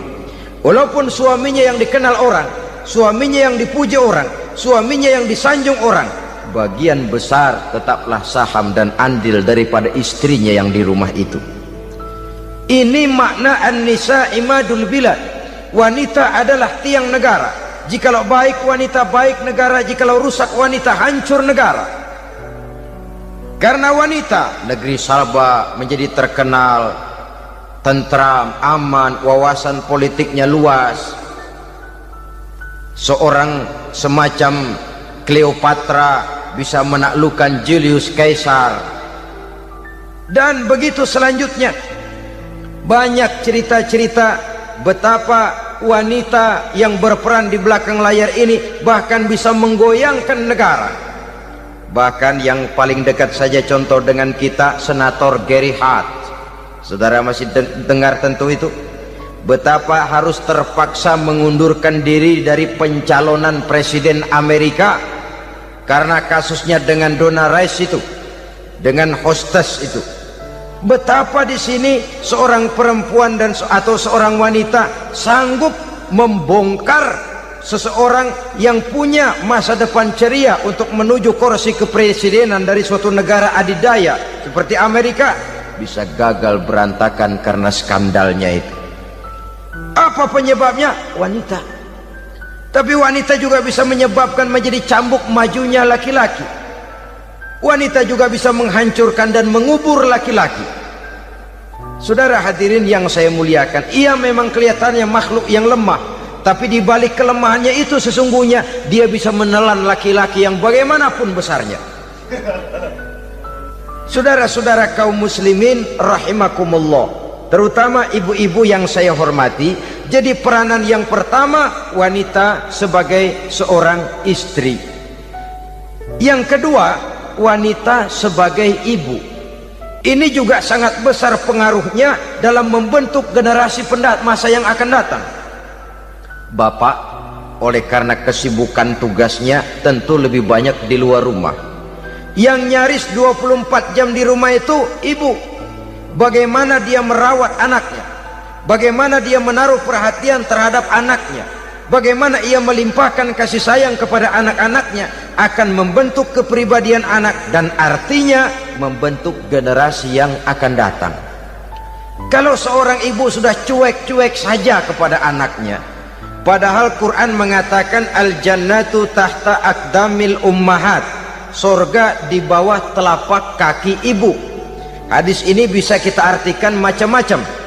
Pertama, anak tidak akan mendapat kebahagiaan tanpa ridho daripada ibunya. Kedua, ibu adalah wanita agung yang harus ditaati. Ketiga, neraka atau surga anak bergantung kepada ibu, bagaimana dia mewarnai anak.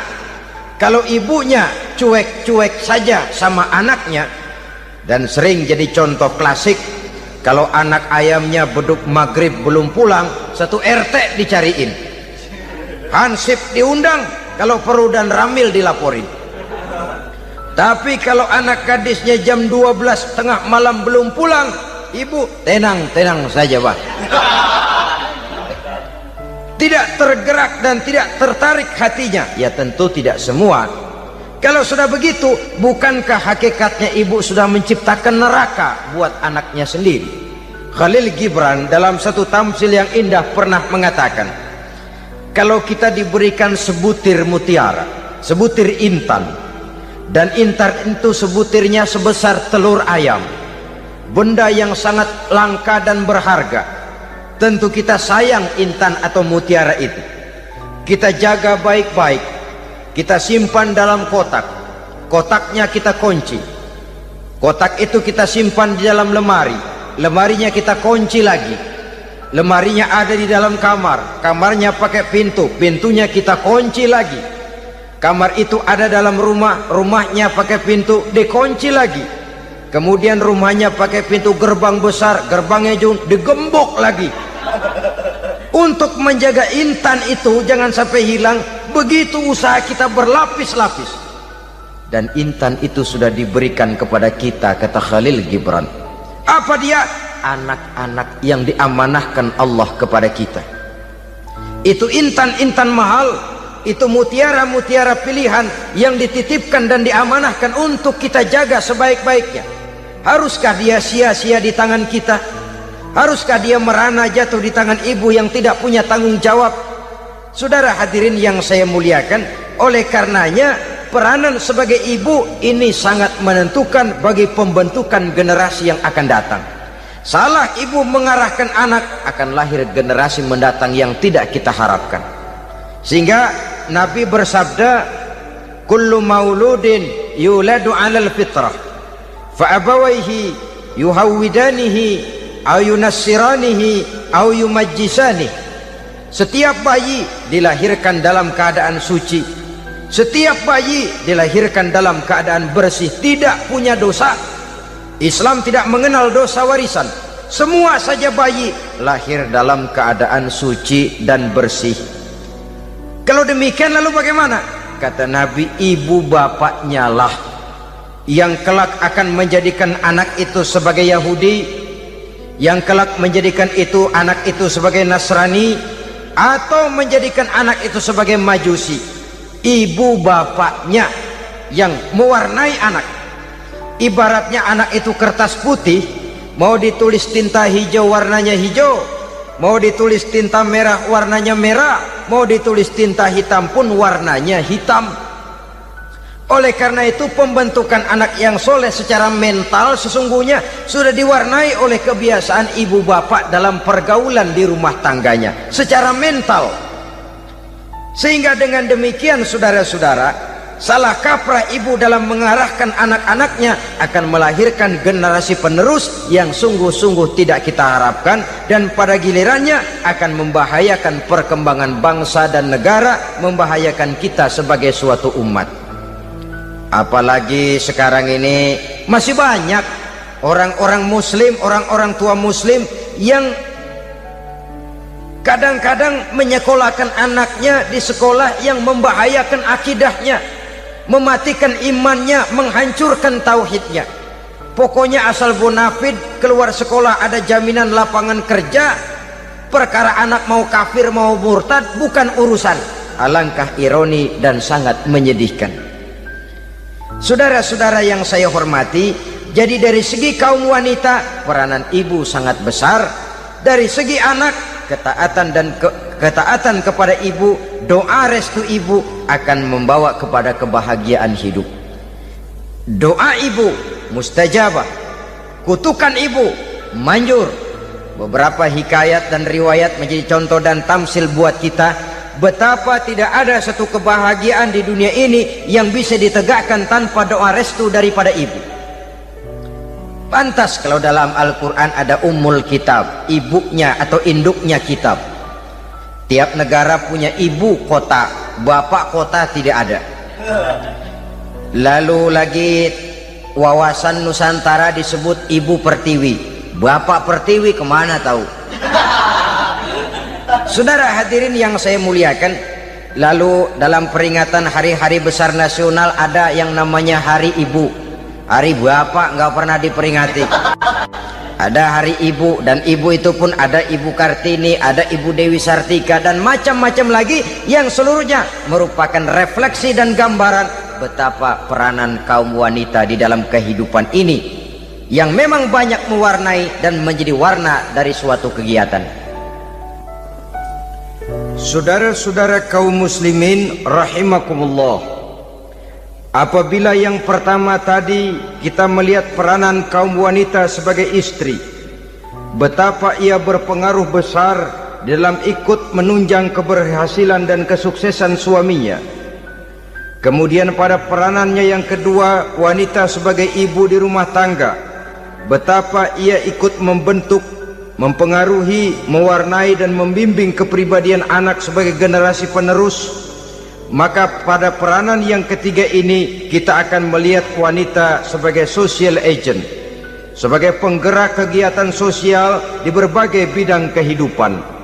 Apakah itu bernama majelis taklim, apakah itu bernama perkumpulan dan yayasan-yayasan kemanusiaan, organisasi-organisasi yang bergerak di bidang pendidikan, bahkan di zaman sekarang bukan hanya menjadi penggerak sosial, bahkan sudah banyak kaum wanita yang menggerakkan satu bangsa.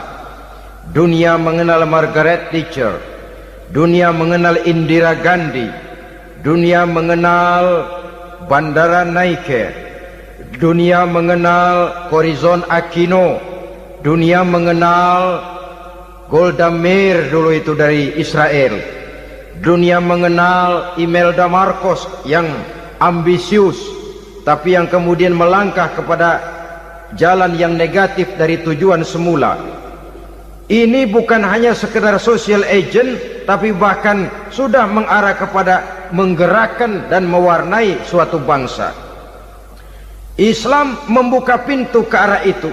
Wanita duduk dan berfungsi sebagai social agent, mengurus berbagai macam perkumpulan yang bertujuan kepada kebajikan, menyantuni yatim piatu, memelihara kesehatan, menyayangi binatang, memelihara kelestarian lingkungan dan lain sebagainya. Islam membukakan pintu sepanjang peranan sebagai istri dan sebagai ibu tidak diabaikan. Ini sebab yang utama. Salah seorang perempuan, kaum wanita, kalau terlalu aktif berorganisasi, terlalu aktif bermasyarakat, terlalu aktif dalam berbagai macam perkumpulan, lalu melupakan tugas utamanya sebagai istri dari suaminya, sebagai ibu dari anak-anaknya. Ibu asik rapat sana rapat sini, anak tidak pernah diajak rapat, akhirnya si anak bikin perkumpulan sendiri, rapat menurut versi mereka, sehingga akibatnya yang timbul anak merasa kurang diperhatikan oleh ibunya. Ngaji bagus, tapi kalau sepanjang hari ngaji saja, suami pulang mau makan tidak ada makanan, mau berganti pakaian belum lagi diteriska pakaiannya, tentu ini melupakan fungsi yang utama. Kegiatan sosial, kegiatan di organisasi adalah jadwal kegiatan setelah fungsi sebagai istri dari suami, sebagai ibu dari anak-anak dilaksanakan dengan sebaik-baiknya. Bukan tidak baik ngaji, kalau dari ngaji ke ngaji saja. Bangun tidur ngaji, jam 7 ngaji, berangkat jam 11, sholat zuhur berangkat ngaji lagi, pulang sore, malam ngaji lagi. Suami tidak terurus, anak-anak pun terbengkalai, rusaklah rumah tangga.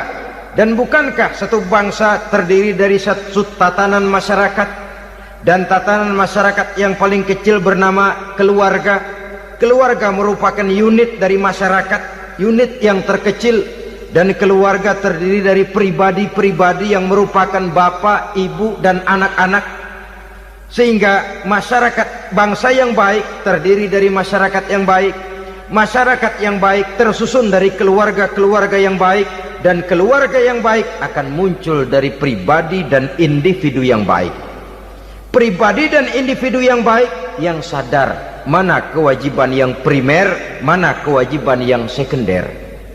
Sebagai social agent, dia lalu mawas diri dengan tetap mempertimbangkan kodrat kewanitaannya itu tadi. Saya ikut prihatin kalau ada perempuan main sepak bola, dan saya yakin betul kalau perempuan main sepak bola, yang nonton pasti bukan nonton bola. Ya mungkin bola juga, tapi bola yang mana? Itu wallahu a'lam. Boy, ya dicari olahraga yang sesuai dengan kodrat kewanitaan begitu. Dicarilah olahraga yang sesuai dengan kodrat kewanitaan. Sepak bola sudah maju, ya belakangan saya katakan tadi muncul lagi wanita angkat besi. Belakangan bisa kita bayangkan wanita main tinju. Babak belur sudah kalau sudah begitu.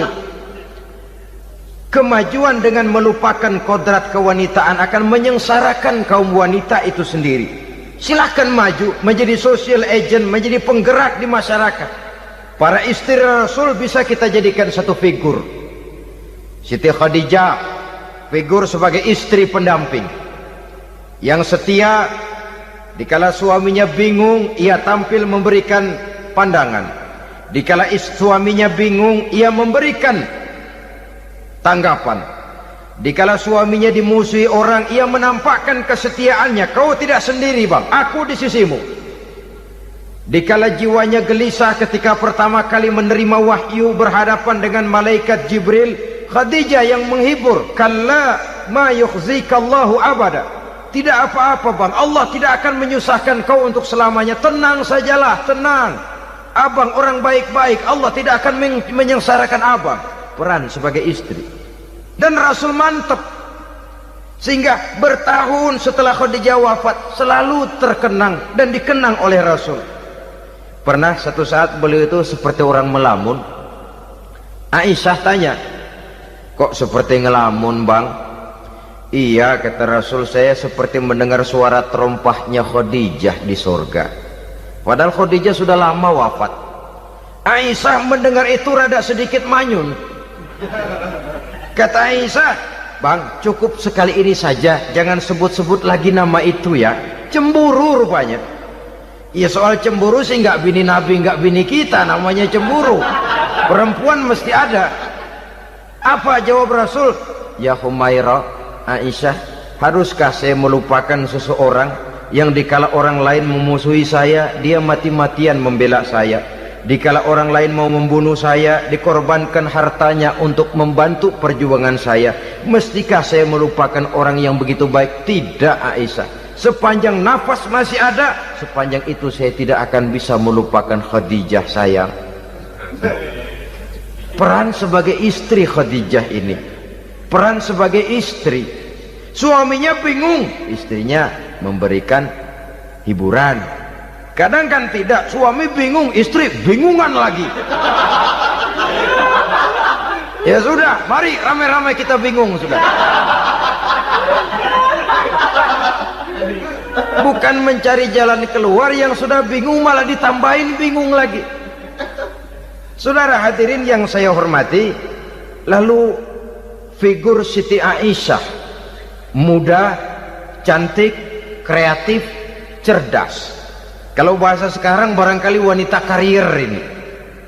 Ini figur-figur loh. Jadi punya keistimewaan masing-masing, sehingga ada pilihan.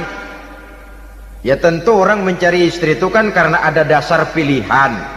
Mungkin rupanya kurang menarik tapi akhlaknya bagus. Mungkin akhlaknya sedang-sedang saja tapi potongannya cakep, masih ada pilihan.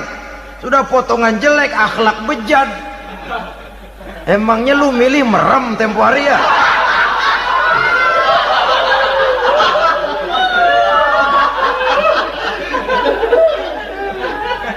Sudah nggak ada pilihan apa-apa. Lalu ada istri yang punya keistimewaan karena sifatnya yang sabar, ada yang wataknya itu pemurah, ada yang sifatnya itu belas kasih. Pendeknya, dari istri-istri Rasul kita bisa menemukan figur-figur wanita teladan.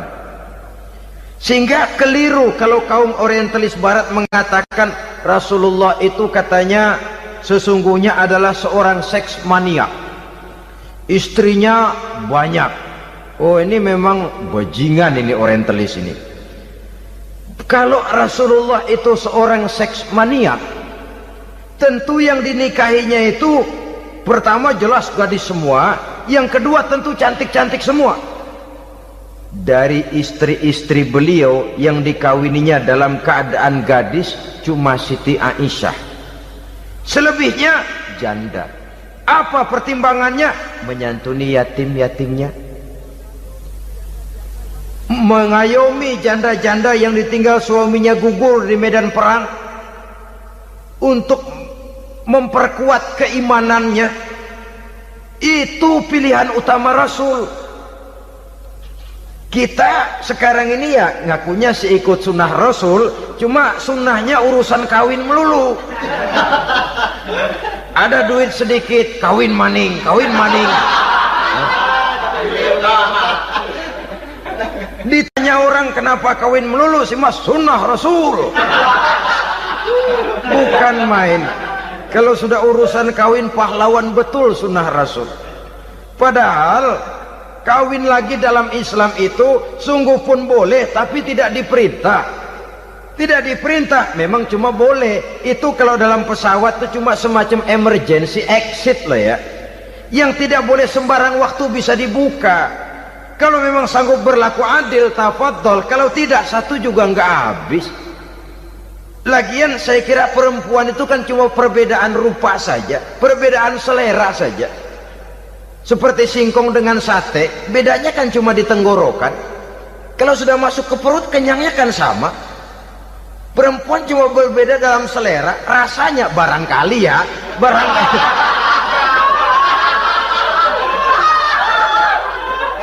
Barangkali tidak jauh beda. Saudara hadirin, lah Islam ini mengatur lewat pintu yang dinamakan nikah itu tadi, sehingga dengan demikian bisa dinikmati secara tenang, tentram. Tidak usah manusia ya, kucing saja. Coba lihat kucing. Kalau ikan dia boleh nyolong, kucing itu boleh curi, makannya nggak tenang kucing. Coba lihat ini. Asal dia nyolong ikan, makannya juga mindik-mindik. Matanya nengok kiri, nengok kanan. Ada sedikit gerusak, kabur. Secara nalurinya kucing tahu kalau ini ikan curian, makannya nggak tenang dia. Tapi kalau ikan kita kasih, kucing anteng, geledek juga nyamber, manteng aja dia. Nalurinya mengatakan ini ikan dikasih sama yang punya, tenang dia. Saudara hadirin yang saya hormati, orang juga gitu. Kalau hubungan suami istrinya sudah sah, diikat dengan akad nikah, tenang, anteng, nggak gerasak gerusuk, nggak kayak diubur-ubur maling, anteng aja. Dia ngintip juga buat cuek aja udah. Biarin aja dia ngintip, capek sendirilah.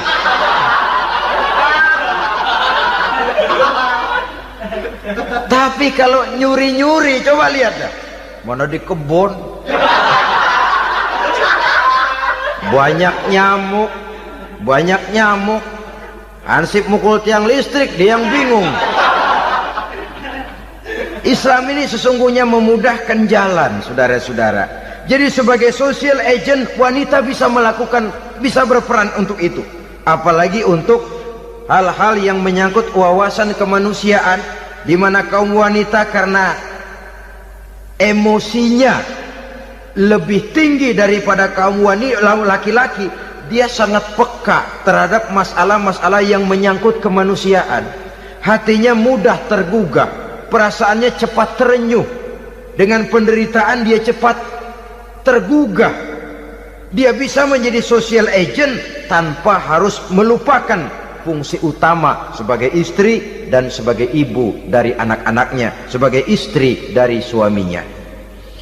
Saudara hadirin yang saya muliakan, dahulu Al-Quran pernah menceritakan betapa istri-istri pembesar di istana mewah di zaman Nabi Yusuf, kalau istilah sekarang nyonya-nyonya jet set, nyonya-nyonya VIP, betapa mereka mau memporak-porandakan keimanan seorang pemuda seperti halnya Nabi Yusuf alaihi salam.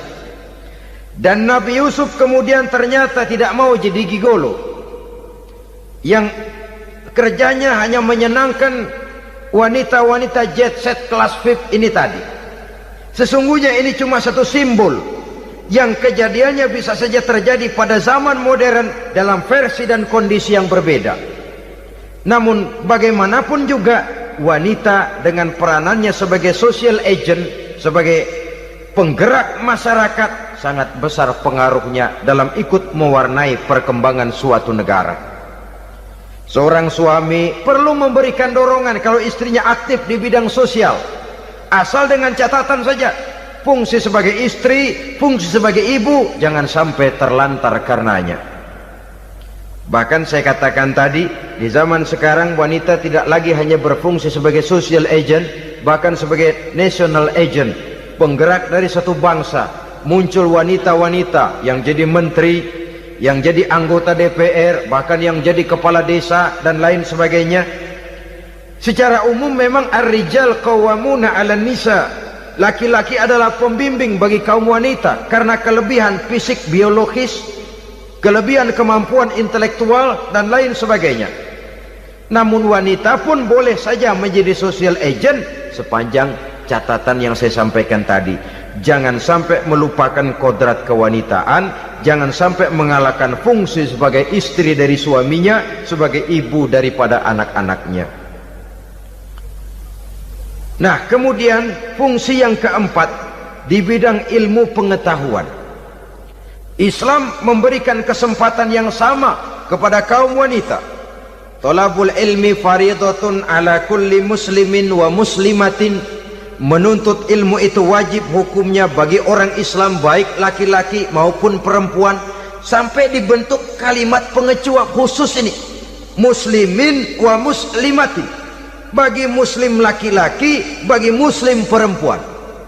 Dan alhamdulillah, kalau dulu di zaman Raden Ajeng Kartini, nasib perempuan berada di balik pintu yang digembok rapat-rapat, siklusnya berputar cuma sumur, dapur, kasur. kasur sumur dapur, dapur sumur kasur.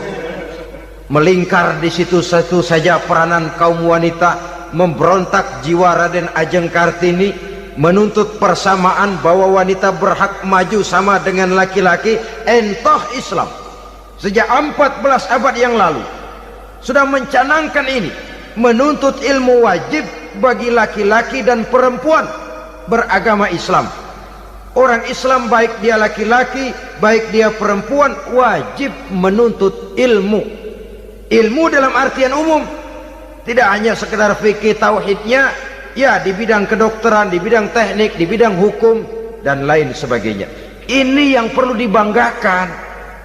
Kalau perlu, ini yang perlu diadakan kontes, kontes IQ, wanita yang paling berprestasi di bidang ilmiah, wanita yang punya prestasi di bidang menjaga kelestarian lingkungan hidup, wanita yang punya prestasi menggerakkan sosial, menyantuni yatim piatu, memelihara kesehatan. Adakan kontes macam itu untuk mendorong.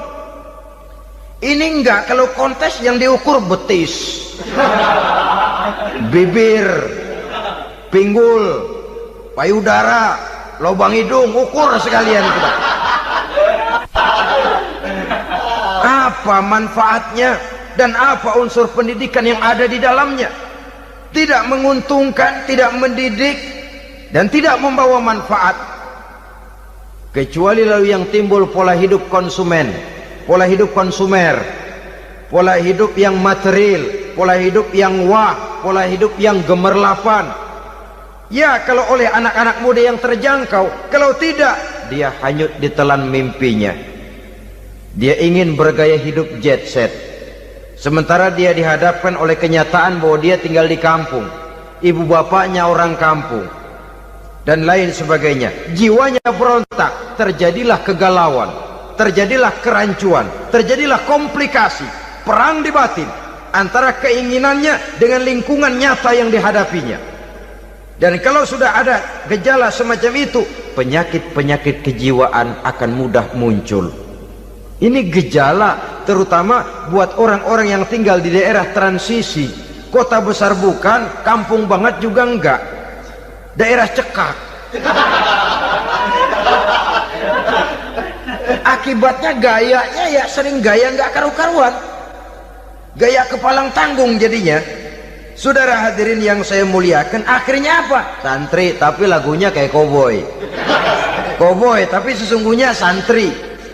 Saudara hadirin yang saya hormati, dengan demikian maka di bidang ilmu pengetahuan wanita mempunyai peranan yang sangat besar.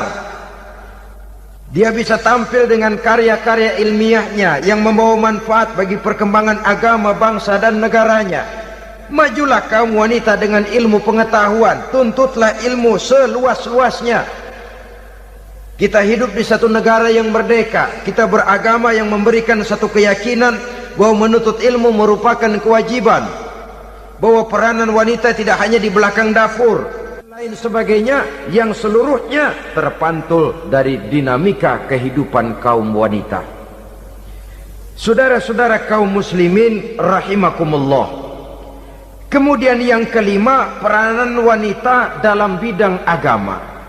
Kita bersyukur sekarang ini gejalanya dimanapun pengajian, biasanya lebih ramai pengajian ibu-ibu dari bapak-bapak. Peringatan hari-hari besar keagamaan, biasanya lebih ramai ibu-ibu daripada bapak-bapak. Pengajian, ibu lebih ramai. Padahal kalau bicara sibuk, lebih sibuk ibu daripada bapak misalnya.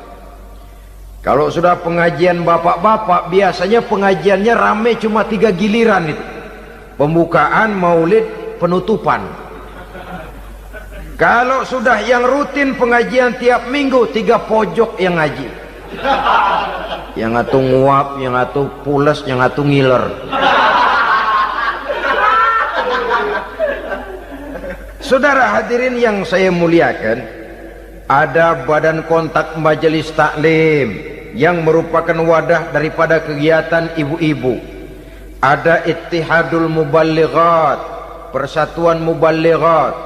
ada persatuan para asatiza, dan macam-macam lagi peranan ibu-ibu di dalam kehidupan beragama. Tapi sesungguhnya harus dimulai dari bagaimana si ibu mewariskan jiwa agama kepada anak-anaknya di rumah tangganya. Kalau itu gagal, dia mau melangkah ke masyarakat, dia sudah gagal sejak awal sesungguhnya. Keberhasilannya dia menata masyarakat akan mengakibatkan dia nanti bernasib seperti Nabi Nuh, berhasil mengajak beberapa orang kafir mengikuti ajarannya, tapi gagal mengislamkan putranya sendiri Kan'an. Bukan tidak berusaha, tapi memang Allah sudah menghendakinya sedemikian untuk menjadi contoh buat kita semua. Yang penting orang tua berusaha dan berikhtiar. Kalau sudah berusaha dan berikhtiar, anak ternyata memang sulit diurus, barangkali memang fotokopinya Kan'an tuh anak. Ya orang tua kalau sudah berusaha, ya tawakallah. Jangan belum berusaha lalu berkata, jangan anak kita, anak Nabi aja ada yang bengal. Ngajar tidak mau, mengajar anak tidak mau, mendidik anak tidak mau, lalu mencontoh Nabi, salah kaprah namanya. Kaum wanita bisa berperan di dalam agama. Ketika Rasul hijrah, itu kan beliau tidak langsung ke Madinah. Dari Mekah itu beliau mengambil jalan arah ke kiri menuju Gua Sur. Ini dalam strategi militer punya makna sendiri. Jenderal yang ulung, ahli strategi militer ini. Di Gua Sur sana beliau tinggal 2 hari 3 malam. Siapa yang membawa makanan ke Gua Sur? Siapa yang menjadi kurir untuk mengintai kegiatan-kegiatan Quraisy setelah Nabi berangkat hijrah? Asma, putri Abu Bakar Siddiq radhiyallahu anhu. Jadi kurir, jadi spion, membawa makanan untuk Rasul dan ayahnya di Gua Sur. Ini peranan wanita. Di tengah bahaya, di tengah keadaan posisi terjepit, Rasul di dalam gua, diamatinya keadaan Quraisy, dilaporkannya kepada Rasul. Jasa seorang wanita bernama Asma, putri dari Abu Bakar Siddiq radhiyallahu anhu. Rabi'atul Adawiyah, seorang sayyidah sufiyah, ahli tasawuf yang terkenal dengan ajaran cintanya kepada Tuhan. Dia bisa menjadi tokoh wanita dalam gerakan sufi oleh karena kegiatannya di bidang agama, dalam arti mujahadahnya kepada Allah Subhanahu wa ta'ala. Dia korbankan bagian besar daripada hidupnya untuk mengabdi kepada Allah. Setelah suaminya meninggal, seumur hidup dia tidak pernah nikah lagi. Bukan tidak cantik, cantik. Bukan tidak ada yang mau, banyak yang meminang. Bahkan diantaranya termasuk Sufyan Tsauri, seorang tokoh juga, pernah mencoba meminang beliau. Kata Sufyan, Rabi'ah, bagaimana? Kamu kan janda? Iya. Lalu, lah saya kan duda. Jadi bagaimana? Daripada kita masing-masing sendiri-sendiri kan lebih baik kita join. Maksud kamu apa? Saya mau meminang kamu. Boleh? Tapi mas kawinnya saya minta engkau jawab 4 pertanyaan saya. Kalau bisa, diri saya seutuhnya saya berikan kepada kamu. Kalau tidak, tidak usah saja. In ajabtani fi 4 masail fa ana laka. Kalau engkau sanggup menjawab 4 pertanyaan saya, seluruh diri saya bulat-bulat saya serahkan kepada kamu. Yang pertama, Sufyan, semua orang kan bakalan mati. Iya. Ya soal mati sih sama, mati. Cuma hakikat mati kan lain-lain. Ada yang matinya itu husnul khatimah, mati baik di akhirnya. Lagi ngaji, mati. Lagi baca Quran, mati. Lagi sholat, mati. Lagi dengar ceramah, mati. Lagi sodakoh, mati. Itu mati-mati yang su'ul khatimah. Ada yang mati itu mati yang husnul khatimah, maksud saya. Ada mati itu yang disebut su'ul khatimah, jelek di penghujungnya. Lagi nyekek botol, mampus. Lagi banting kartu, plak plak, habis. lagi makan riba mati, lagi zina mati, lagi nipu mati. Kira-kira kalau saya nanti mati suul khotimah apa husnul khotimah? Loh, saya nggak tahu, kamu mati saja belum. Tidak bisa kamu jawab, tidak bisa. Yang kedua, setelah mati kita masuk ke alam kubur. Di kubur kita akan dapat nikmat kubur atau azab kubur. Hari itu kira-kira saya dapat nikmat apa dapat azab? Saya tidak tahu. Di padang mahsyar setelah ditimbang kita dapat kitab di tangan kanan kalau baik, di tangan kiri atau dari belakang kalau jahat. Hari itu saya dapat kitab di tangan kiri apa tangan kanan? Saya nggak tahu. Yang keempat, orang akan lewat di atas sirat. Yang selamat sampai surga, yang celaka sampai ke neraka. Kira-kira saya yang selamat apa yang celaka? Wah, kata Sofyan, gua nggak tahu, udah butak dah lempengan itu deh. Kalau kau tidak tahu Sofyan, tidak bisa jawab 4 pertanyaan ini, maaf saja, lamaranmu saya tolak dan saya tidak akan nikah. Ini yang saya khawatir.